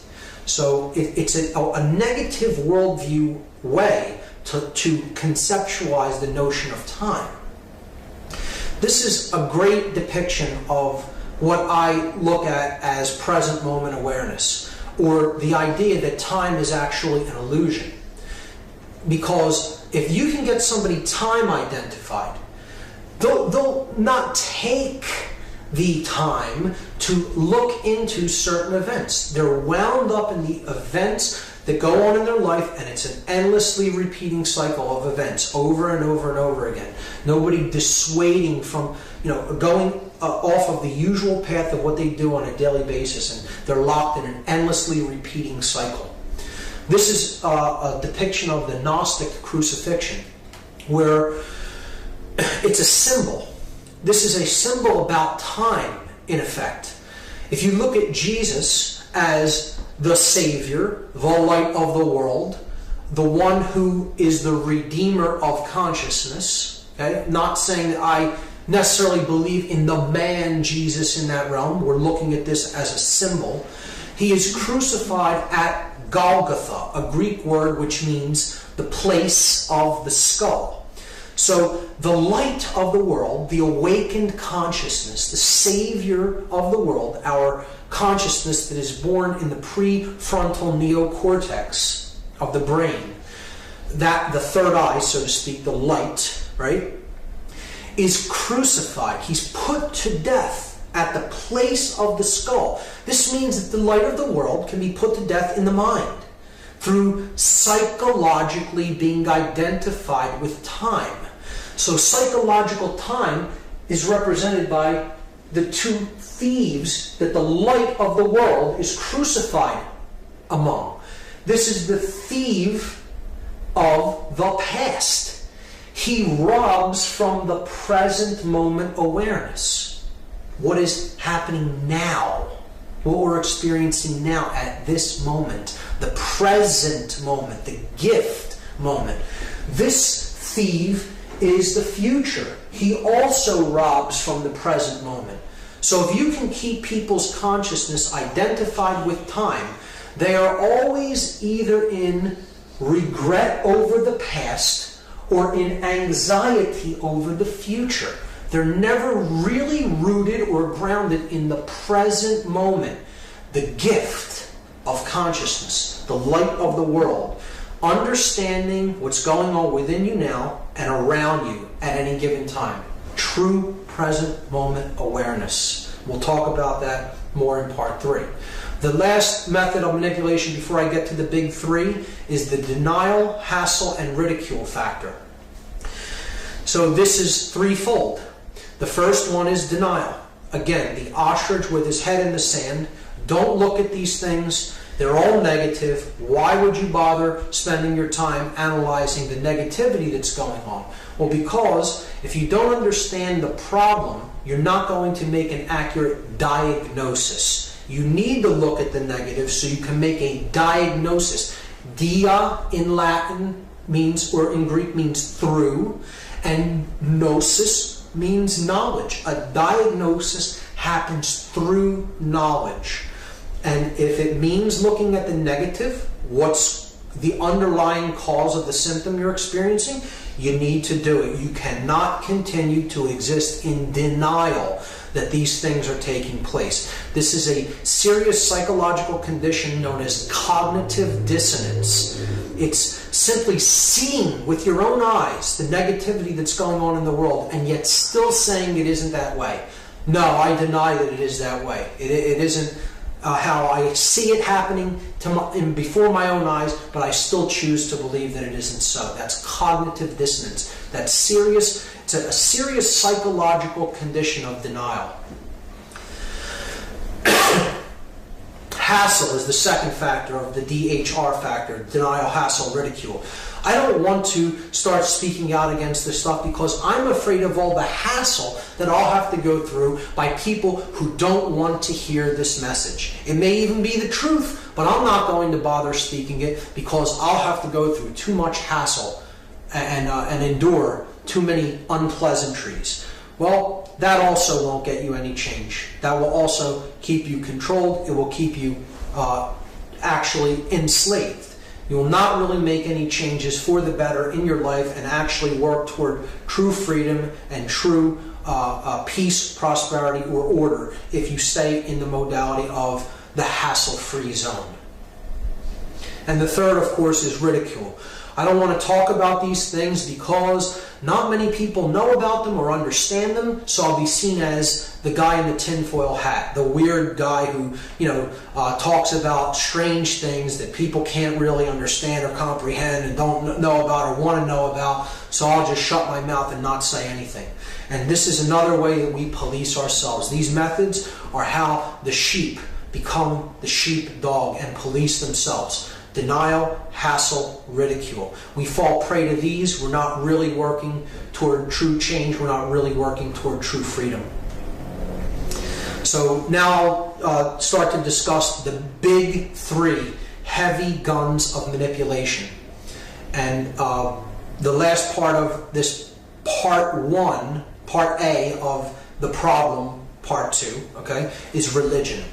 And the second half of part two, the problem, will pick up with the subversive use of symbolism, and then we'll go into the last and potentially the biggest method of manipulation, chaos sorcery. But we'll look into religion now. And it is one of the big three methods of manipulation, and it is essentially, all religions are essentially one thing in disguise. They're presented to us as essentially different ideologies, and they all do have a core of truth to them that is very well hidden, it's very well concealed, it's there. You have to go through a lot to get to it. But religion in and of itself is technically a disguise for something. And I look at it as a binding, as a magical binding, which we'll see. Thomas Paine, who is one of my personal greatest philosophical influences, one of the people who is really one of the core philosophers of the American Revolution and the principles that founded this country about freedom and about sovereignty. He made this statement regarding religion, which I personally resonate with and have for many, many years. I do not believe in the creed professed by the Jewish church, by the Roman church, by the Greek church, by the Turkish church, by the Protestant church, nor by any church that I know of. My own mind is my own church. All national institution of churches, whether Jewish, Christian, or Turkish, appear to me no other than human inventions set up to terrify and enslave mankind and monopolize power and profit. That is what organized religion is really about. It is a methodology of control, specifically mind control, through fear. Through fear of the unknown, through fear of the unexplained aspects of ourselves, of how we are actually connected to divinity. And we need no priest to experience that. We must become our own priests, our own shamans, if you will, to experience the divine within us. And Thomas Paine's quote there perfectly encapsulates how I feel about religion in general. And moreover, it's because I understand the word religion and what it really means. The word religion is from the Latin religare, and religare means to tie back, to hold back, or to bind fast. It does not mean to reconnect, as many individuals will translate the word religion. If you look up the word religare, which is where the word religion is derived, it means to tie by binding. That is what the word actually means. If you know how to connotatively translate Latin and you know the true etymology of words, religion means binding, or to hold back by tying. And what is it binding? What is binding? Yeah. Here, to prove the point, in a Latin dictionary, I look up the verb religare and it says to tie out of the way, to bind fast, or to moor. I'll be presenting a couple of these dictionary lookups just to prove the actual etymology of the word, so someone doesn't have to take my word for it. So religion is binding, but what is binding? What is binding in actual magical practice, in occult circles, in occult parlance? What does binding mean? Or binding is a magical term, and it is descriptive of a class of spells intended to thwart or hold back the progress of an opposing force or practitioner. So that's what binding is, to thwart or hold back, to tie out of the way. That's what religion is, a binding. So what is it trying to bind? If it's binding something, what is it binding? Well, I call this the dartboard of truth. Okay, this is the religious traditions of the world all around the outside. Inside, in the inner circle, you have the mystical traditions, but then there's the core of truth. That's what all religions ultimately share. But it's also what the exoteric aspect of the religion is trying to hold you back from. That's what it's binding. Religion is saying this shell out here is what the truth is. It's saying don't look here and certainly don't look here. Take our word that this is what it is here. So religious traditions are exoteric, meaning on the outside, on the periphery. The esoteric or the mystical traditions come much deeper and closer to the core of truth. They may not be at the bullseye, at the very core or the heart of the truth itself, but they're much closer. They guard the inner sanctum, the holy of holies, the true secrets, the thing that really connects people to truth, that is indwelling. So that's what we want to get to. We want to get to that bullseye. Religions are here to act as a shell to prevent us from getting to that core. And that's what they're binding. Isn't to say that there isn't truth to be found within any of them. But to look, again, it's a box for consciousness. You're looking into any given religion, you're not seeing the whole picture. And the thing that most people do not see when they look into a religion or when they become part of a religion is that all religions share one common thread. They are all essentially astrotheology in disguise. What astrotheology is, it is the placing as gods the planetary bodies and the astronomical bodies that we see in the sky. So it is essentially the worship of the gods in the sky, the planets, the stars, the sun, and the moon. So there are three major groups of astrotheological worship. There is a aspect of astrotheology that is dedicated to the smaller lights in the heavens, the pinpoints of light, so to speak. They're the stars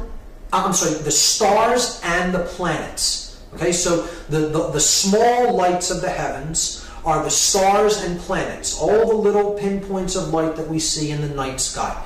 That's one of the bodies of worship for astrotheology. And the other two are the large lights that we see in the heavens, the sun and the moon.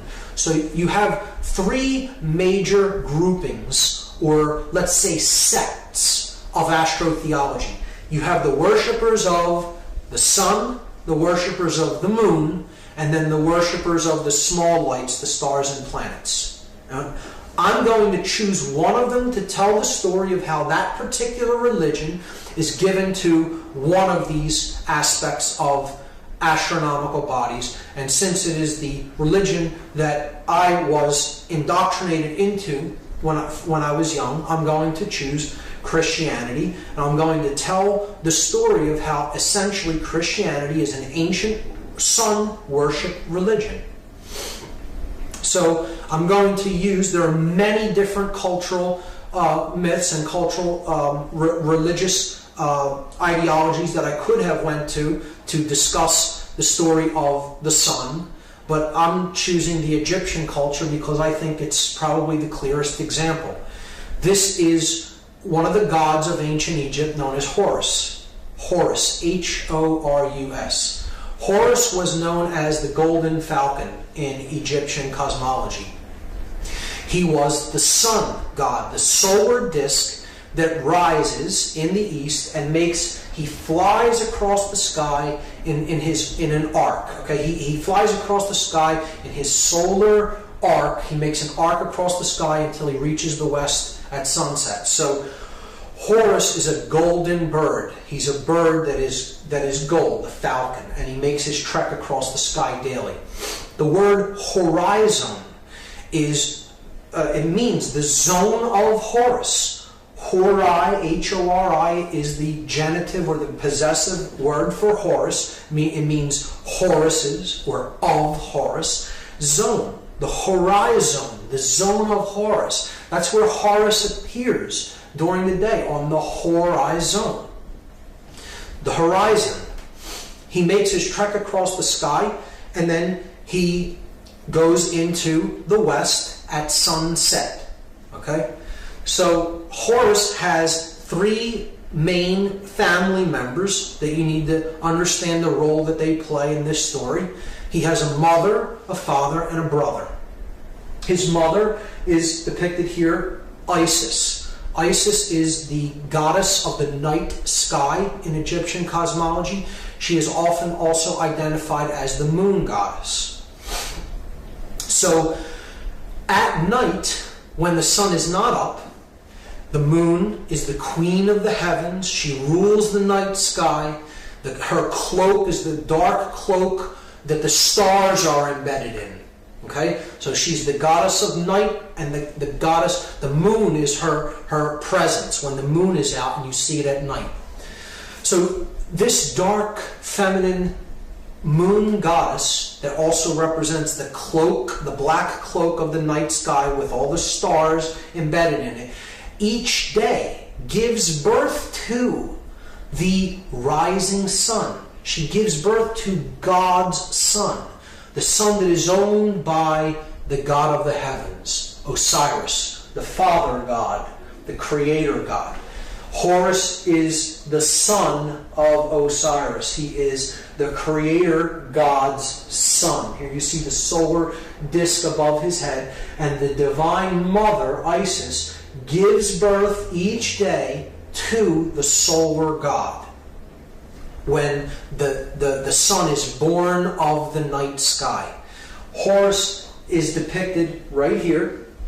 He is touching Osiris on his right temple. His dark brother, Set, depicted right here, okay, is touching Osiris in this picture on his left temple. This is the idea of conscience. This is the idea that Horus is the right mind. He is the connection to the right brain. See, he's touching Osiris on his right side of the brain hemisphere. So this is moral action. He's the male principle that's born of the feminine principle of emotions. Right? This is the goddess of emotion.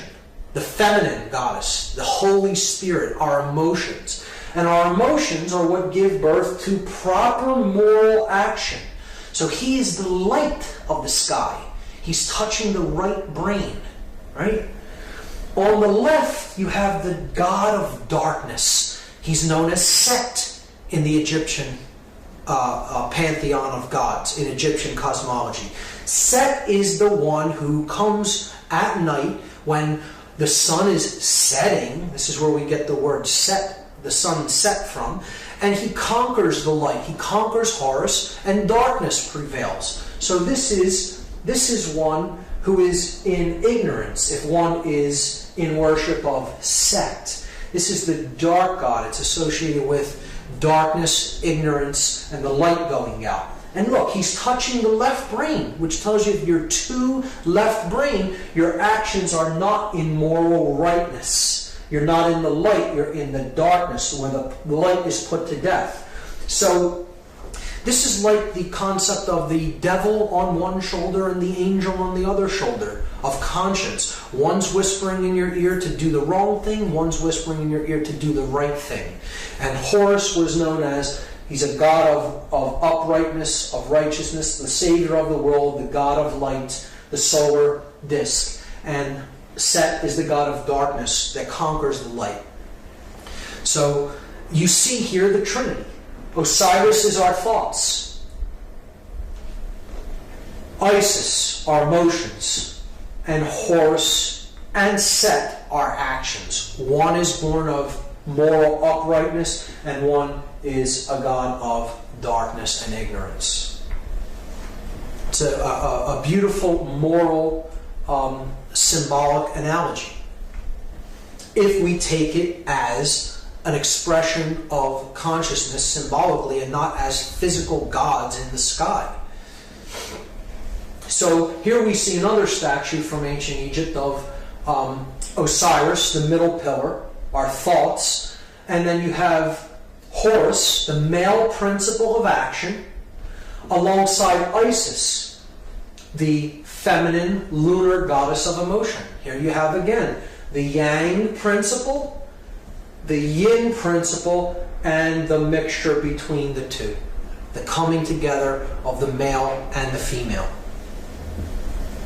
Or thought, emotion, and action coming together as one. So here on the left we see Horus as the child with his mother Isis, and on the right we see the comparable image of Mary with the Madonna with the child of Jesus. Now there's a couple of reasons why they are a virgin goddess, and they give birth to a male child that is not born of a male sexual union with a male. The reason for that is Isis represents the intuitive brain. She represents the midbrain, where conscience and intuition come from. When one conquers the reptile brain and is getting in touch with the right brain of conscience and intuition, one has conquered the father, the controller part of the brain, the oldest part of the brain, the reptile brain, and it is a virgin birth. The feminine limbic brain is giving birth to the neocortex, the divine male child of proper moral action into the world. So it's a virgin birth. We're going to see how even that idea is covered over by astrotheological ideas, and it's just looked at as that's the place where the sun is born in the zodiac, which we'll get into.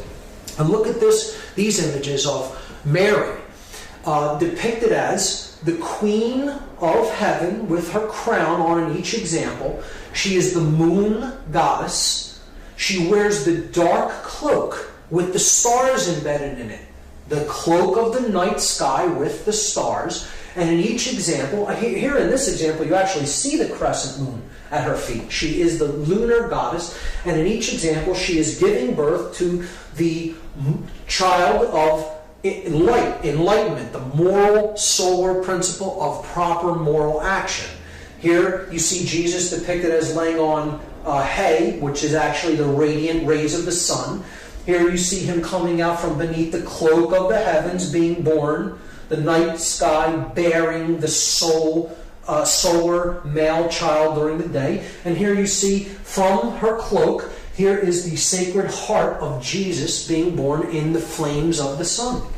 So in every example, you're seeing the Queen of Heaven, the night sky, the lunar goddess, giving birth to the child of moral action, the sun. Now, to understand how the story of consciousness, which is Christianity, there is a real religion of Christianity underneath the astro-theological trappings of it that it is wrapped in to sell as a binding. And that's it. It is the story of how proper moral action is given birth to in the world. It's a virgin birth because the R complex has been conquered. The limbic brain is our intuitive brain that governs our emotions, and we feel those emotions, and so it helps to give birth to the properly balanced neocortex, the savior of the world. So, to understand the story as an astrotheological metaphor, we have to understand two basic concepts in astronomy that aren't too complicated. One is what creates the seasons of the year, and the other is what is the precession of the equinoxes. So I'll take the first one, what creates our seasons. Our seasons are created simply because of the tilt of the earth in relation to the plane that it orbits our sun in. That's all. It has nothing to do. The earth doesn't vary in great distance from the sun as it makes its journey around it during the year. It is a slightly elliptical orbit, but for our intents and purposes, we can consider it as a circle. So it has nothing to do with distance from the sun. It is simply the tilt of the earth on its own axis of rotation. That's the only thing that really creates our seasons. So let's look at this. Here the sun is at I'll start at the autumn equinox. The autumn equinox, the sun is directly at the equator of the earth. Okay, so see that angle that the sun is making with the equator of the earth? It's right at the equator, right at that point. Okay, so the sun is right at the equator, 0 degree, no angle. If you went to the equator, look straight out, at that day, the sun is right at the equator. It's not in the northern hemisphere, it's not in the southern hemisphere. As the earth makes its journey around the sun, later in the year, it arrives at the winter solstice. And you see that the tilt of the earth doesn't change as it goes around this plane of its orbit. Here, it's making a different angle with respect to the sun. So look at where the sun is striking the earth at. It's striking the earth in the southern hemisphere. Here's the equator, here's the northern hemisphere, here's the southern hemisphere. So the angle that it's making is toward the southern hemisphere. So the sun started here and now it went down to here. So now, at this point, the winter solstice, the sun is now at a 23.5 degree south angle. The next time of the year is the spring equinox, and the sun has now moved from its southerly position and it's gone back to the equator. So it is back at a 0 degree mark with relationship to the sun. Then we go toward the spring season and to the summer solstice, the beginning of summer. So at this point, we see here's the equator of the earth, here is the sun, and here's the angle that it's striking the earth at. And we see that now it's in the northern hemisphere. It's striking the earth at a 23.5 degree north angle. So now the northern hemisphere is favored by the sun during the season, and that's why it's the beginning of summer for us. When the southern hemisphere is favored by the sun here, that's summer in the southern hemisphere and winter in the northern hemisphere. Okay?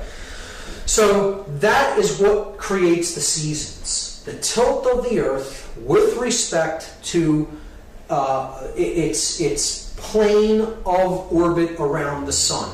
And essentially we can look at this a different way. We can just look at it as, here's where the angle with the sun starts. If I am the earth and the sun is directly out from the equator, this is the autumn equinox. Okay? At the winter solstice, it goes down by 23.5 degrees. Spring equinox, it comes back up.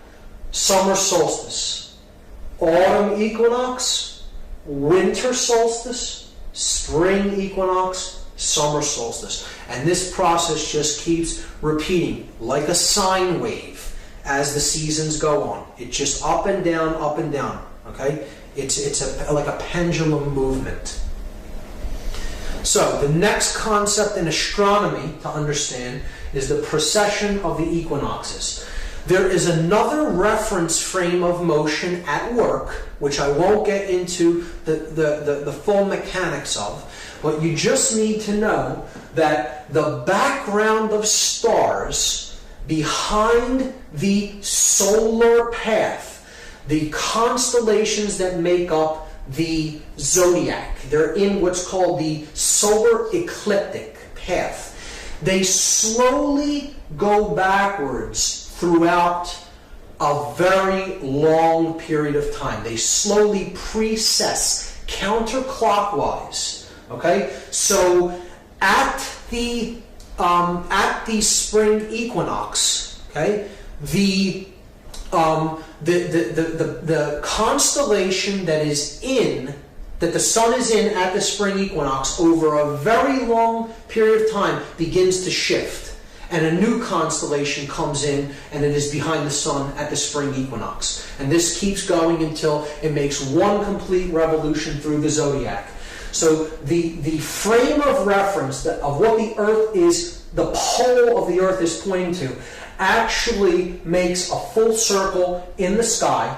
And it is not because the Earth itself is wobbling on its axis, but I will not get into what really causes that reference frame.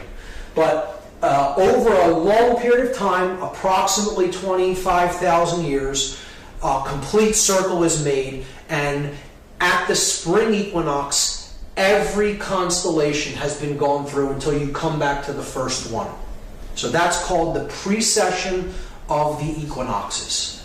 So just keep that in mind. You don't need to fully understand that right now, just keep it in mind. So this is the story that the ancients told about the sun on the wheel of the zodiac. This is the zodiac. It has all the constellations that the sun goes through during its course of the year. The ancients would quarter this to create the seasons. So they placed a cross over the zodiac wheel, and they looked at it as these three constellations are the spring season, these three are when the sun is in the summer season, these three are the autumn season, and these three are the winter season. Okay.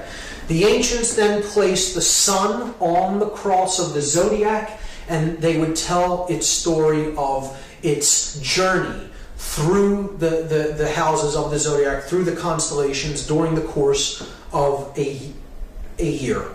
So I'm going to start where we begin our zodiacal year in Aries at the spring equinox. So the sun here is at 0 degrees. It is at the equator, and it's starting to make its journey up northward into the northern hemisphere. So during these 6 months, the sun's in the northern hemisphere. During these 6 months, the sun is in the southern hemisphere. So here's the point of the 0 point, and it starts rising. Now when it hits Taurus, the bull, the midpoint of the spring season, the sun has become a charging bull. He's gaining strength because he's rising in the northern hemisphere. When he hits this point, this is the summer solstice, the sun has gone as high in relation to its angle of the latitude of Earth as he's going to go. So he's at his highest point in the northern hemisphere, 23.5 degrees north latitude of the Earth. This is known as the Tropic of Cancer. That line, the latitude on the Earth, is called the Tropic of Cancer. Okay, because the sun is entering the house of Cancer, the constellation of Cancer, at that point during the year. This is the summer solstice. It is the longest day of the year as far as light goes, because the tilt of the Earth makes the northern hemisphere of the Earth favored. Now, the sun is entering the summer season, and he's traveling toward Leo the lion. This is the season that the sun is hottest in the northern hemisphere. He has become a roaring lion with a large mane. You know, the solar rays of the sun, the fierce lion. And then the sun makes his journey into Virgo, and that is, after he passes that house, he's at the autumn equinox. Now, he's back at 0 degrees now, and he's getting ready to fall into the southern hemisphere. This is why this season is called fall. The sun is making his descent to another solstice, to its lowest point of power. Okay, so that's the season of fall. Now, this is where the story of Christianity starts to become involved in the telling of the astrotheological story of the sun on the cross of the zodiac. And it is because at this time of the year, when the sun is in Virgo, getting ready to make his journey into the southern hemisphere, into Libra, while the sun is in Virgo, in the constellation of Virgo, when it is rising at the beginning of the day, there is a constellation beneath the house of Virgo, known as Crux. This is what Crux looks like. It's known as the Southern Cross, only visible from the southern hemisphere. So, at this time, the ancients would say that the sun was on top of the cross of Crux. Not right on this. The sun doesn't go into this. The sun is here. It's over top of Crux, because Virgo is on top of Crux in the night sky. You just need to look at a celestial map. You pinpoint Virgo, and then you look lower toward the southern hemisphere, and you'll find Crux, the Southern Cross. So at this time of the year, the ancients said that the sun was placed upon the cross of Crux, the Southern Cross. And this marked the time that the sun was getting ready to begin to die, begin to go to his lowest point, the winter solstice. So in this season, the sun then passes through Scorpio, the scorpion, and he is stung by the venom of the scorpion. So now he's really in rapid decline. Okay, he's dying quickly because he's stung by the venom and he's dying, and then he comes to the winter solstice. Now the sun is at 23.5 degrees south latitude of Earth. He is at the Tropic of Capricorn because he's getting ready to enter the house of Capricorn. This is the Tropic of Capricorn, 23.5 degrees south latitude of Earth. This is when the sun is at his winter solstice, and the ancients knew that was as far south as the sun would descend. It's making its lowest arc across the southerly sky that it's going to make, and that's the shortest day of the year as far as light goes. It's the day that is the longest day in darkness. So this is when the sun was said to have died upon the cross of the zodiac. He's at his lowest point of power, and he has died upon the cross. So remembering that at the autumn equinox point here is when the sun was placed upon the cross of Crux, the Southern Cross. And this point here at the winter solstice is when the sun dies on the cross of the zodiac. You see here that it passed through 1, 2, 3 zodiac houses to reach that point. This is a symbolic corollary to the story that Jesus hung upon the cross for 3 hours, 3 Horuses hours before he expires upon the cross. So in this instance, from the autumn equinox to the winter solstice, these 3 zodiac constellations are seen symbolically as hours. So at the winter solstice, the sun has reached his lowest point in the southern hemisphere, and this is at this point the ancients could see with the eye no visible movement of the sun back toward the northern hemisphere for approximately 3 days. So the winter solstice takes place on December 22nd. For 3 days, the sun is seen to be stationary, and its arc is staying at the same position and location in the sky as it rises and sets. It is not until 3 days later that the sun begins to make its trek northward until that is visible to the naked eye. So the ancients would see the sun rising farther northward and its arc getting somewhat larger on the 3rd day after the winter solstice. And that day, of course, is December the 25th, the birth date of the sun, because that is the day visually the sun can be seen to be born from its place of death in the southern hemisphere and to begin to rise again, or start the cycle again of rising and falling during the course of the year. So that is the date when the Son of God is said to be born, and he is born of the Virgin. And we talked about what that really means, the birth of consciousness, the birth of the neocortex from the mammalian brain. However, in this context, astrotheologically, it means that the Son is born of Virgo. So that, at one point, was where the zodiac began. It began at this point, the line between Leo and Virgo.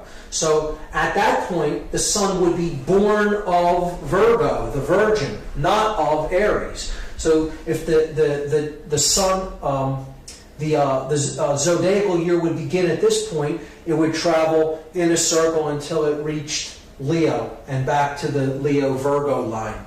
So if you look at where Virgo is and you count the houses in procession, in the procession of equinoxes, okay, backwards, counterclockwise through the zodiac signs, you get 9 months, and that is the human gestation period. The Son, if he is born of Virgo and carried to term for 9 months until he is born at the winter solstice point. So in that instance, the zodiacal houses are seen to be months symbolically. Here we saw them as hours, and here we see them as months, and we're going to see them as days as well. So here we see a zodiac in stone. This is the Virgo, the Virgin, and Leo, the Lion, the Sphinx. It's positioned looking east toward the rising sun, and it commemorates the Son being born of the Virgin and the trek of the Sun through the zodiacal houses until it ends up in Leo at the end of the ancient zodiac. So the Sphinx is simply a zodiac in stone. Now, at the winter solstice, the Sun then begins his trek northward again. He goes through Aquarius, the water bringer, because the winter frost is beginning to thaw as we approach the spring equinox again. Okay, so that's the bringer of the waters. And then the Sun comes back full circle to the spring equinox, the 0 point again, when it is back at the 0 point, the equator. And we see that at the point that he died in the southern hemisphere, or in his tomb, after being placed on the cross, he's in his tomb of the southern hemisphere, and after 1, 2, 3 days, he comes back to the 0 point to begin rising again in the northern hemisphere. So this is the rebirth of the Sun. This is the emergence from the tomb of the southern hemisphere to the favored northern hemisphere. And that day is Easter Sunday. And think about the day.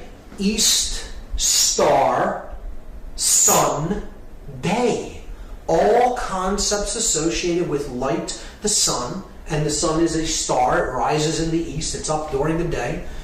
So Easter Sunday happens at a different date every year. It happens on the first sun day, the day of worship for Christianity, is a solar religion, a solar astrotheological religion.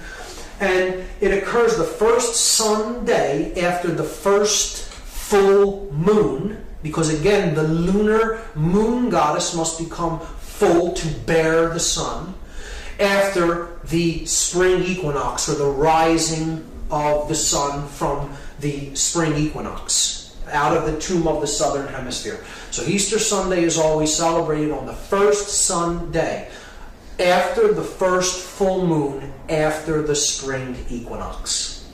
And this story of the sun savior that has 12 helpers, the 12 constellations of the zodiac, who is the light of the world, the way, the truth, and the life, has performs miracles, rises from the dead after 3 days, has a virgin mother, is the Son of God. Every one of these aspects of this Savior story, the Savior myth that is told over and over again through time.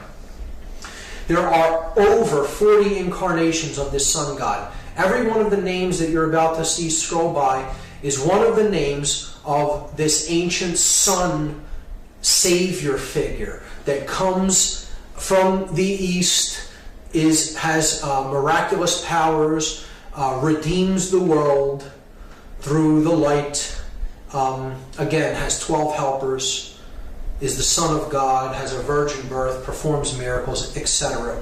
Every one of those names is that same Savior myth retold, and every one of those names predates Christianity. It predates the first century of the Common Era, often by thousands of years. Some of those names predate the time that Jesus was said to have lived by 2,000 or even close to 3,000 years. Now, this is not to negate the understanding, the underlying moral lesson that Christianity has to teach. There is a core of truth. There is a religion that perhaps an enlightened avatar that walked in the land of Galilee at the first century was attempting to bear into the world and really help to awaken minds of his time. And I don't necessarily try to negate that it may have been a teacher or a group of teachers. However, I think that the idea has been co-opted, and it has been turned into this story of the ancient pagan Son Savior myth in order to conceal the true message of what the virgin birth is, of what the Savior of the world is, and what indeed the ideology that perhaps an enlightened avatar at that time was trying to teach people and help to enlighten them to. And therefore the authorities of the time had to shut down that expansion of knowledge, and they did it by taking it and perverting it and wrapping it in the old sun worship cult, the cult of the unconquerable sun, Sol Invictus. And that's why we see the story of Christianity presented to the masses in the way that it is today. I don't think it negates the true moral lessons that can be gleaned from Christianity, but what we are seeing presented as Christianity and organized religion is certainly not the religion of Christ consciousness, so to speak, of higher levels of awareness, which is what I believe if you look into the true message of Christ, the true teachings that are encapsulated in his words, I don't think that's what modern Christianity is really teaching people. Leonardo da Vinci understood that this is what Christianity was, and he brilliantly codified this in his painting of the Last Supper. If we look at the symbolism that's encoded into this painting, we see that we have a dark half of the room and a light half of the room. Okay? So again, this is the concept of the light and the dark. You could look at this as the male aspect, right? You could look at this as the female aspect, right? So the yang energy, the yin energy. Jesus is the perfect blend of the two. He's the middle. He's the chemical wedding, so to speak. He's the Savior, the light of the world, of higher consciousness. You see that he sits in the region where the light is really coming into the room because he's the sun. He is surrounded by his 12 helpers, or his 12 apostles, the zodiac constellations. You see they're broken into groups of 3, right? So this would be the winter season here. And then as you're rising, this would be the spring season. Okay? Here, you're going toward, this would be the autumn season, and of course that would be Virgo. Okay? No, Virgo is actually in the summer season, technically. It's above the line. So this is the autumn season. We see that he's surrounded by the 12, his 12 helpers, the 12 signs of the zodiac. We see that they're broken into groups of 3, each group representing one of the seasons. Here in the dark part of the year, you have winter and you have autumn. And then as you're going toward the light part of the year, summer in the northern hemisphere, here you have spring. This group here is spring, and the far group there is summer. Because you see that the part when the sun is darkest, that will be winter, and you're going up toward the summer season there. And Jesus is the equinoxes. He's the perfect balance between the two. So he is the star, or the Son of God, at the gate, the star gate. And see, there's like chaos in the room. They're not in agreement with each other. They're arguing, or there's some conflict. And Jesus has a peaceful countenance on his face because he is the way, the truth, and the life. It's the blending of the male and female to awaken the prefrontal cortex, and that is the way out of the world of conflict, confusion, and it is the way to the light of the world above, the connection with the light of the world above. So Da Vinci encoded this all brilliantly into the Last Supper, and I think he had a real strong grasp of what the real message of Christianity was versus what was being sold to us in astrotheology. So here we see the 7 planets, or gods, if you will, that are visible to the earth with the naked eye. You have the sun, you have Mercury, Venus, the moon, Mars, Jupiter, and Saturn. These are the 7 gods of the ancient world. These are the planetary bodies that can be seen with the naked eye. One cannot see beyond Saturn without the aid of a telescope. We see that each day of the week is given to one of these 7 gods. So we have the days of the week given in English and French, and then we have the planetary body that they are associated with. Monday is the moon's day. Tuesday in French is Mardi. It's where we get the phrase Mardi Gras from. That's Mars's day. Interestingly, the 9/11/2001 event took place on a Tuesday for the invocation of Mars, the Roman god of war.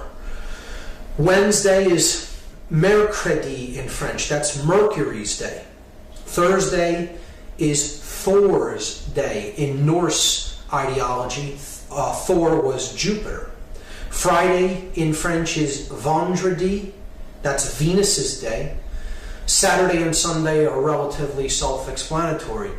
The Jewish religion is Saturnian based. It's the stars and planets, astrotheologically, the religion of the stars and planets, and therefore its day of worship is Saturday, after Saturn, who they considered, since it was the farthest body out from the sun that could be seen with the naked eye, it was considered the ruler of the planets. And then, of course, Sunday is the sun's day.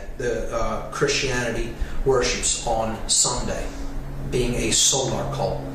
Our whole notion of time and how we see time is also affixed to the concepts of astrotheology.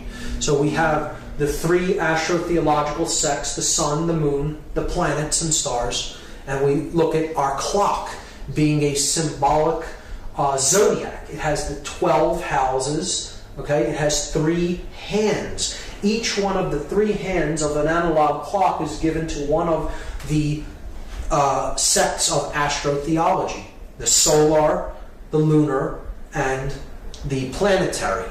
So we see that the sun is given the hour hand, the most important hand, because it's the hand of Horus, the sun god. The minute hand is named after Min, which is an ancient name for the moon. Min was the moon in Phoenician, and the minute hand is dedicated to the moon on the clock. And the second hand is the fastest hand that travels around the clock more than any of the other hands, because it is given to Mercury. It's the planetary hand, or the pinpoints of light in the sky, the lesser lights, because Mercury is the second body of the solar system after the sun, and it makes its orbit around the sun faster than any other object in the solar system. So this takes us to the concept, the last concept in religion as astrotheology, that ultimately what we are seeing is the breakdown of consciousness on the earth. And we are seeing the earth as a global brain. This is a very critical concept to understand. It will help people to understand why the events that are playing out in the regions of the world that they are happening the way that they are, and in the locations that they are. So if we look at the earth, if we consider that the earth is a living brain, it is actually one consciousness, one brain. It has two hemispheres. We have a Western hemisphere and an Eastern hemisphere. So if we symbolically correlate this to the concept of the bilaterally symmetrical brain, we can place the structure of the brain on top of the Earth map. So we have a left hemisphere of the brain, and we have a right hemisphere of the brain. So you want to picture that you're actually looking kind of this as the back of the head. So this area is let's say this is the back of the head, okay? And this is the left hemisphere of the brain, that's the right hemisphere of the brain. So you need to envision your head looking this way, okay? Picture your eyes looking that way. This area of the earth is your left brain. This area of the earth is your right brain. And if you understand how religious ideologies are structured on earth, this begins to make a whole lot of sense. Because we have three basic astrotheological sects that each correlate to a major world religion. The solar sect of astrotheology is named after the god Horus, and Horus's name in other Egyptian cosmological studies was his name was Amen-Ra. Amen-Ra is the name that is invoked when Christians pray a prayer and then they say the word Amen after the prayer is said, to invoke the sun god of Amen-Ra. What he really represented was the sun at his zenith, at his highest point in the sky. Amen-Ra represented. So it is the sun not at each horizon, at the rising horizon, he could be called Horus, the golden falcon. At the setting horizon, he is Set. But at the zenith, his highest point in his arc across the sky, he was known as Amen-Ra. And often this was just shortened to Ra or Ray, where we get the word rays of the sun from. So it's another name for the sun god Horus. And we have seen that this is the religion of Christianity, and its symbol is the sun on the cross. There you have the sun behind the cross right there. And I'm going to place the blade as this Western left hemispherical religion, the male religion. So the symbol I'm placing on the sun here is the blade, the upward pointing triangle representing yang energy, male energy. The moon cult or sect of astrotheology is named after the moon goddess Isis, depicted here. So this is Isis. The moon religion is the predominant religion of the Eastern Hemisphere, and it is Islam. Islam's main symbol is the crescent moon. And we see, just as Christianity is the predominant religion of the Western left left brain of the earth, the left hemisphere, and it's a male principle. The religion of Islam means surrender. The word Islam means surrender to God, because it is the religion of the predominant religion of the right brain hemisphere, which is passive or surrendering. So Isis correlates to the right hemisphere of the earth and the right brain hemisphere of the human brain. And on the moon, I'm going to place the inverted triangle known as the chalice. Now, there's another world religion, and it is based upon the sect of astrotheology of the stars and planets. So the creator god Osiris is looked at as the god of all the stars, because he's the god of all the suns. He created the heavens. And in Phoenicia, Cana, he was the ruler of the planet Saturn. Saturn is the planet that is farthest from the sun that can still be seen with the naked eye. So his orbit is seen to encompass all other planets. As such, he's the ruler of the planets that revolve around the sun, that have orbits around the sun. And in Semitic religions, ancient Semitic religions, this god was known as El. It's where it means God, the word El. In Judaism, which is what Judaism is actually this aspect of astrotheology. Its religion, its symbol is the star.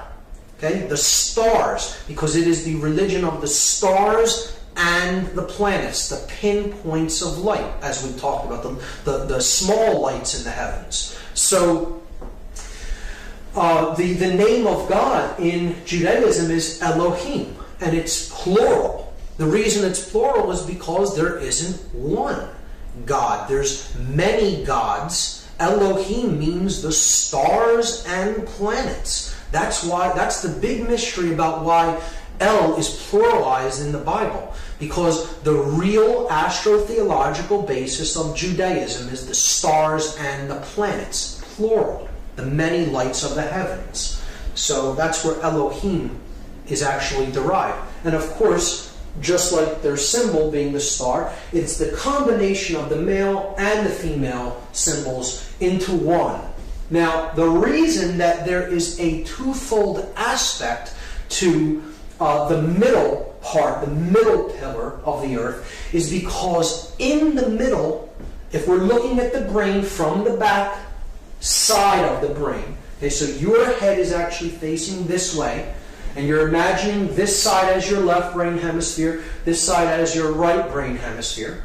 What do we see playing out in the world today? We see the left-brained Christian nations of the Western Hemisphere waging war against the right-brained Islamic surrendering nations, or the ideology of the surrender to God as being their religion, the basis of their religion. We're waging war over here in the Eastern Hemisphere, in this region, okay? So it's like the left brain is over attacking the right brain. And the Middle East, the Middle Eastern region is where all of this conflict is centered. And the reason that it's centered on that part of the earth is because this region of the earth is the back of the brain of the earth. It is the cerebellum of the earth. The opposite side of the earth is where the Pacific Ocean is at.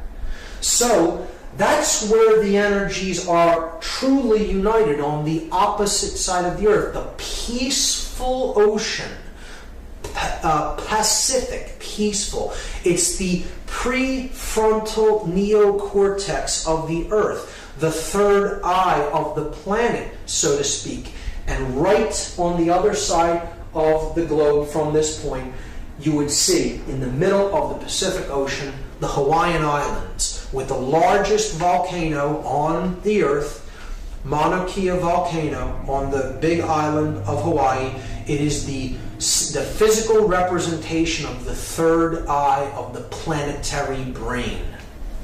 All the conflict is happening on the other side, the back of the head of the earth, the cerebellum of earth, which is the Middle Eastern region. Middle Earth, around the Mediterranean region. So this is a proof of the Hermetic principle of as above, so below. As the individual units of consciousness upon the planet become imbalanced toward one polarity or the other, you will see the reflection happen on a grand scale on the entire planet. The Earth is in a state of left brain imbalance because we are in a state of left brain imbalance. And we are seeing all the conflict driven by the R complex of the Earth, which is the Middle Eastern region, which correlates, it maps symbolically to the cerebellum of the Earth. If another country happened to be there at that location, that's where you would see the turmoil and conflict happen. It is a reflection of the Hermetic principle. As the individual goes, as all the collective individuals go on the planet, as their consciousness goes, so the mass consciousness will go, and you will see it reflected on a grand scale. So as we see these three religions put together of Judaism, Christianity, and Islam, when we put them all together, we get Isis, which is Islam, the lunar religion, Ra or Horus, the solar religion of Christianity, and El, the religion of Judaism. We get Isis plus Ra plus El, and that spells the word Israel. Now, this is important to understand because you have to understand that this region of the world is where these astrotheological sects actually consolidated the knowledge of the mystery traditions and then began to disseminate their knowledge and culture into other regions of the world. So it is simply an understanding that that knowledge was concentrated in that region of the world before it then began to go out and populate other areas of the world with that information. And this is one of the main reasons why the country of Israel, the government of Israel, has so much influence with many other nations more populated than it and seemingly wielding more political power, but there is such a concentration of the ability to lobby these other nations, such as the United States and Great Britain, with the desires of the government of Israel, because the power of these astrotheological sects is still highly concentrated in the region that we now call Israel, which was formerly Phoenicia, Cana, and the knowledge of the mystery traditions actually came into that region through Egypt and Babylon and the mystery tradition centers that were around what we now call the State of Israel.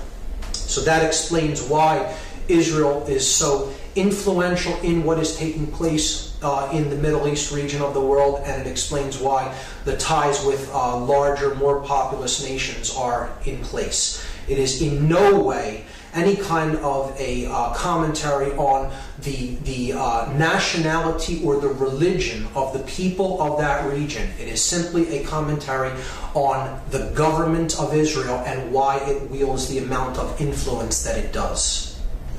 So that is religion as binding.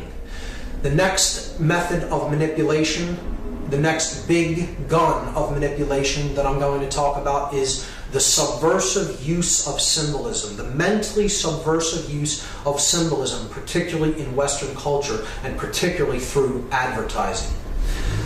So, symbolism is everywhere. It is omnipresent. It is all around us. It is in just about everything we see in our daily dealings in the physical world. It's stamped on just about everything. And it's a language. Symbolism is a language. A symbol is neither positive nor negative, just like knowledge, just like occultic knowledge. A symbol is simply something that has the ability to influence consciousness, because symbols are language that we read through the subconscious mind largely. And we often can get a message through symbol immediately through symbolic language. We get the message immediately, even if we do not really understand the symbol at a conscious level, because it is not really speaking to the conscious mind unless you know the language of symbolism.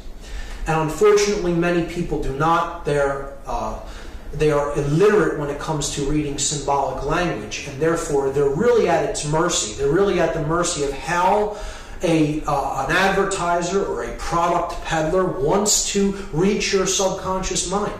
If you're not aware of how they're using symbols to reach the subconscious regions of the mind and the subconscious awareness.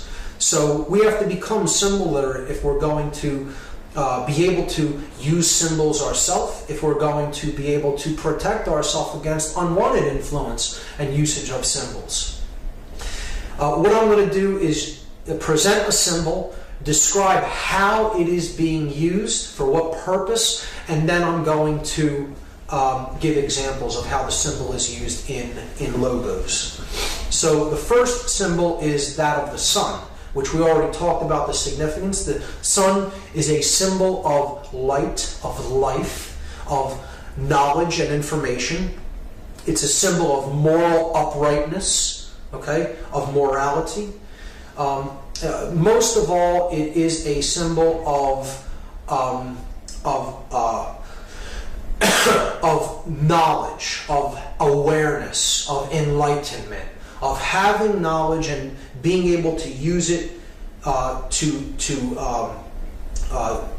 do the correct things that will lead to awareness and will lead to order in life, will lead to prosperity in life. That's what the sun has traditionally been a symbol of, however, wherever it has been used in iconography.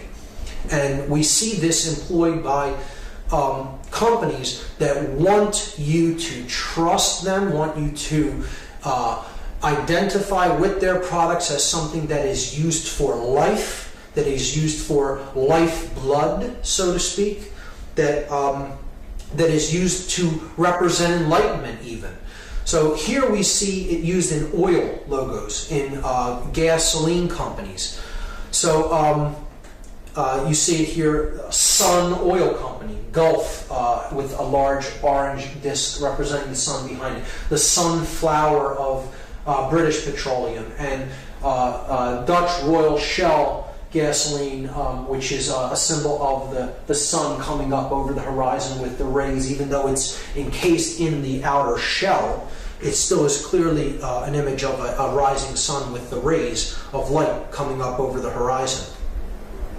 We see it in technology, we see it in media, we see it in food companies. One of my favorites is ShopRite. You see the shopping cart with the sun behind it, indicating that if you shop there, you can purchase light. It's a subconscious play on the symbol.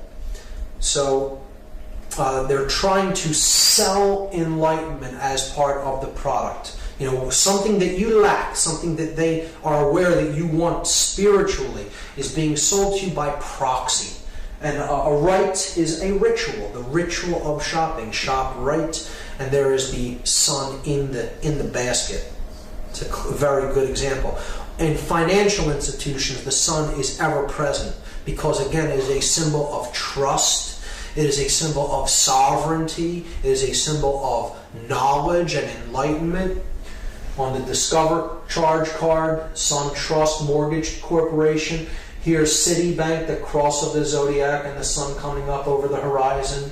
Lucius Trust, Lucius meaning light. Sovereign Bank, sovereignty being sold to you through your banking institution. This circle with the dot with the circle around it, an ancient symbol of the sun, and in the the shopping giant Target. Of course, Barack Obama's logo, the rising sun. Many people just look at this as an O with the American stripes, but it is the sun coming up over the horizon because he is being sold to us as the new savior that will save us from all the evils of the former administration. He is the new reincarnated sun savior. So the zodiac is the next symbol that is used, and these symbols have to do with zodiacal houses and astrotheology in general. We see it on secret society logos such as the Order of Demolay, the cross of the zodiac. You have the cross of the solar system, the equinoxes and the solstices, and then you have the galactic cross, the great cross there, the double cross. Here you have the Knights of Malta's logo, the cross of the zodiac, the equal armed cross. On the CIA, the Central Intelligence, the cross with the sun. And BMW's logo, an equal armed cross, quartered like the zodiac wheel. You have the moon iconography used in Starbucks logo. You see the crescent moon, and she has the star. She's crowned as queen of the heavens. So again, it's the goddess being used there. The horns of Aries, often used in different corporate logos. You see the ring of Saturn used over and over again. Here's more rings of Saturn. Mercury, the planet used there. Specifically Pisces, the two fish. See examples of how this iconography is used. Here we see the sacred geometry of the Vesica Pisces used in MasterCard's logo, the unification of male and female into the womb of creation, the one womb. And this symbol being the female sex organ, the channel for men, the Vesica Pisces, male and female uniting. Again, on Krull's logo, we see it used as the depiction of Jesus, the fish, because the sun is now currently in the house of Pisces, the fish. And of course, the Pope, the vicar of the sun god incarnate upon earth, he wears the mitre, which is the fish with its mouth open. And here you see the astrotheological cross, the equal armed cross of the sun on his forehead. Here you see it again on his sash. And he carries the image of the cross with the sun god upon it.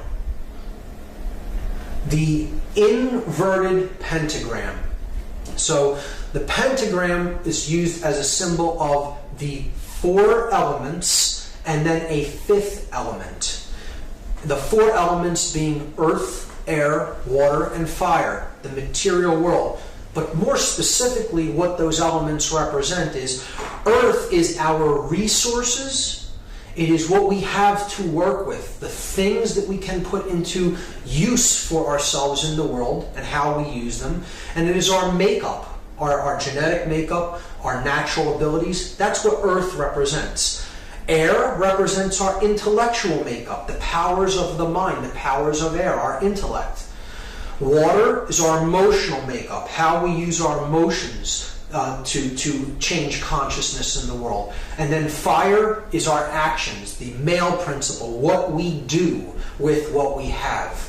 So those are the four elements, but then they all must be governed by the fifth element, and the fifth element is ether or spirit. It is the actual pure essence of consciousness, the essence of who and what we really are, that we must connect to unite the other elements. So it is love, it is higher consciousness, it is spirit. And in its correct upright form, you have the four elements at the bottom and then the point facing up to represent spirit. The inverted pentagram is the symbol of the opposite of that. It is the material realm. the earth, air, water, and fire, the elements ruling over spirit, the fifth element, which is why an inverted pentagram is a negative connotation of this symbol. It's a reversal of a powerful, positive, connotative symbol, the upright pentagram. But the inverted pentagram means that the spirit is being thrust downward and is being ruled by the material realm. And here we see it in the Order of the Eastern Star. Here we see it in the Victoria Police logo. Here we see it in the official emblem of the Church of Satan. And here we see an upright pentagram for the Fraternal Order of Police. But I'm going to refute that symbol as actually being upright. And I'm going to tell you that its real orientation, if you study the iconography inside of that circle there, you will not orient that temple as it is in all Masonic tradition unless you flip that pentagram over. And then you're seeing it for what it really is being used for, particularly in its usage with the Fraternal Order of Police. The blood drop is another symbol that is used, not as widespread as some of the others, but as certainly in as powerful of a way. And this again represents life force energy, the blood drop. It is our life blood. So we see this in often oil companies and financial institutions. Commerce Bank, Luke Oil, oil, money, these are your lifeblood. Pemex oil from Mexico, Getty, here's the combination of the blood drop with the solar disk. The triangle and all-seeing eye, or pyramid and all-seeing eye. So this is a symbol of intelligence. This is a symbol of higher consciousness. This is the symbol of awareness. And here's how it is being used. AOL's logo, the CBS eye. There's a symbolic speech synthesis in there, CBS. That's what you will be seeing if you watch CBS. You will see BS. Fidelity Investments. You see the pyramid with the all-seeing eye at the top, crowned in light. Knowledge at higher levels, darkness below, in ignorance. Those below, the highest levels. Arco, here's the symbol of a pyramid with the capstone missing as seen from above. Here we see in Masonic iconography, the all-seeing eye above the compasses and square. Here we see it on the reverse of the Great Seal of the United States, which is on the back of the dollar bill, which I'll be explaining in detail. The Information Awareness Office, and of course British Intelligence, MI5's logo. The pyramid, the cap missing, and the eye in the middle of it. The owl is a powerful symbol of the elite. The owl is, I guess you could say, the mascot of the sorcerers. It is the animal most identified with consciousness that is aware, yet is using that knowledge to suppress those who are not in the know. And we see it most widely used in the Bohemian Club. This is an organization of elite occultists that meet once a year in the Redwood Grove, about 70 miles north of San Francisco. And they have rituals in this grove that are actually derived from ancient Babylonian ceremonies. And they have a stone owl there that represents an Ammonite god that was children were often sacrificed and immolated to this god. This god's name was Molech or Moloch, and it was often depicted as a bull god. The owl kind of has been used to as a symbolic representation of this bull, because the bull has the two horns like a horned owl does. And it can be seen as either a bull or an owl. In the Babylonian tradition, it was more frequently represented as a bull, but it was also seen as an owl because it represents the immolation of a specific aspect of consciousness, and that is the feminine aspect of consciousness. So what the ritual entails, if you really understand its deep symbolic significance, which many do not, and they will say, oh, it's just a harmless ritual by men who are acting out psychodrama. It's nothing of the kind. It's an extremely subversive ritual against the feminine aspect of consciousness. And here's how it works.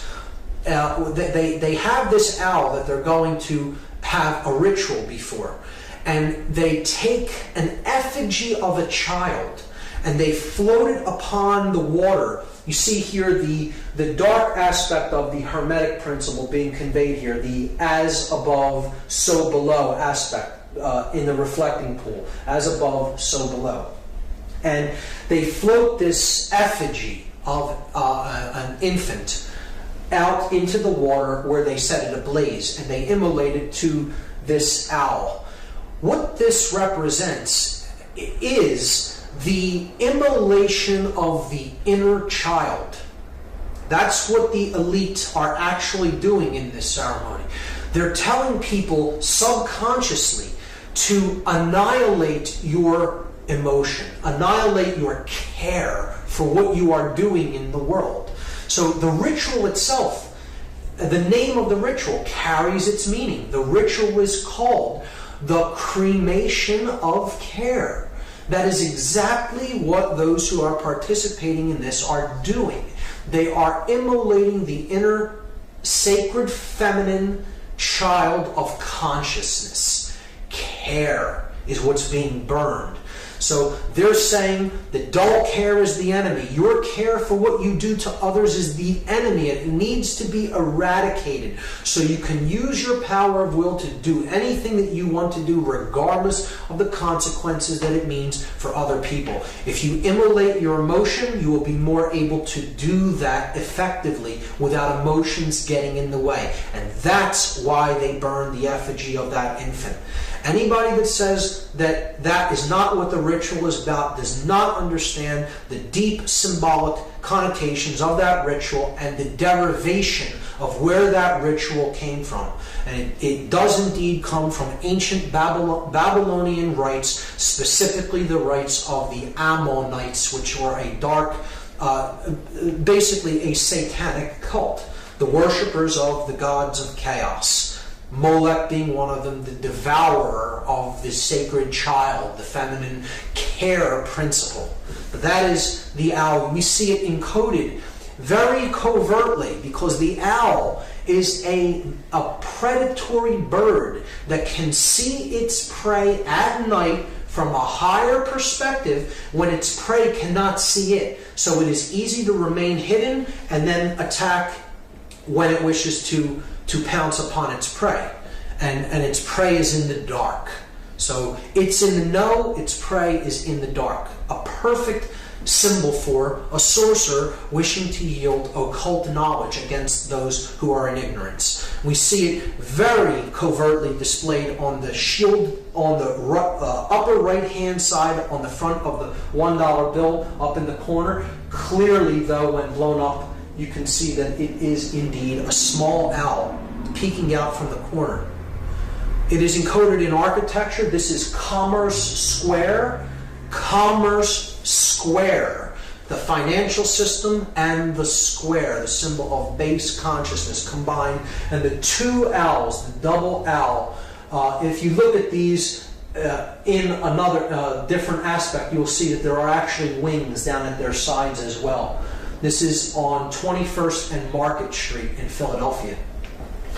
And this is the Frost Bank building in Austin, Texas. Clearly from the corner angle an owl. It looks even more convincingly as an owl when it is illuminated at night. And it is even more appropriate, and that brings us to the torch of illumination.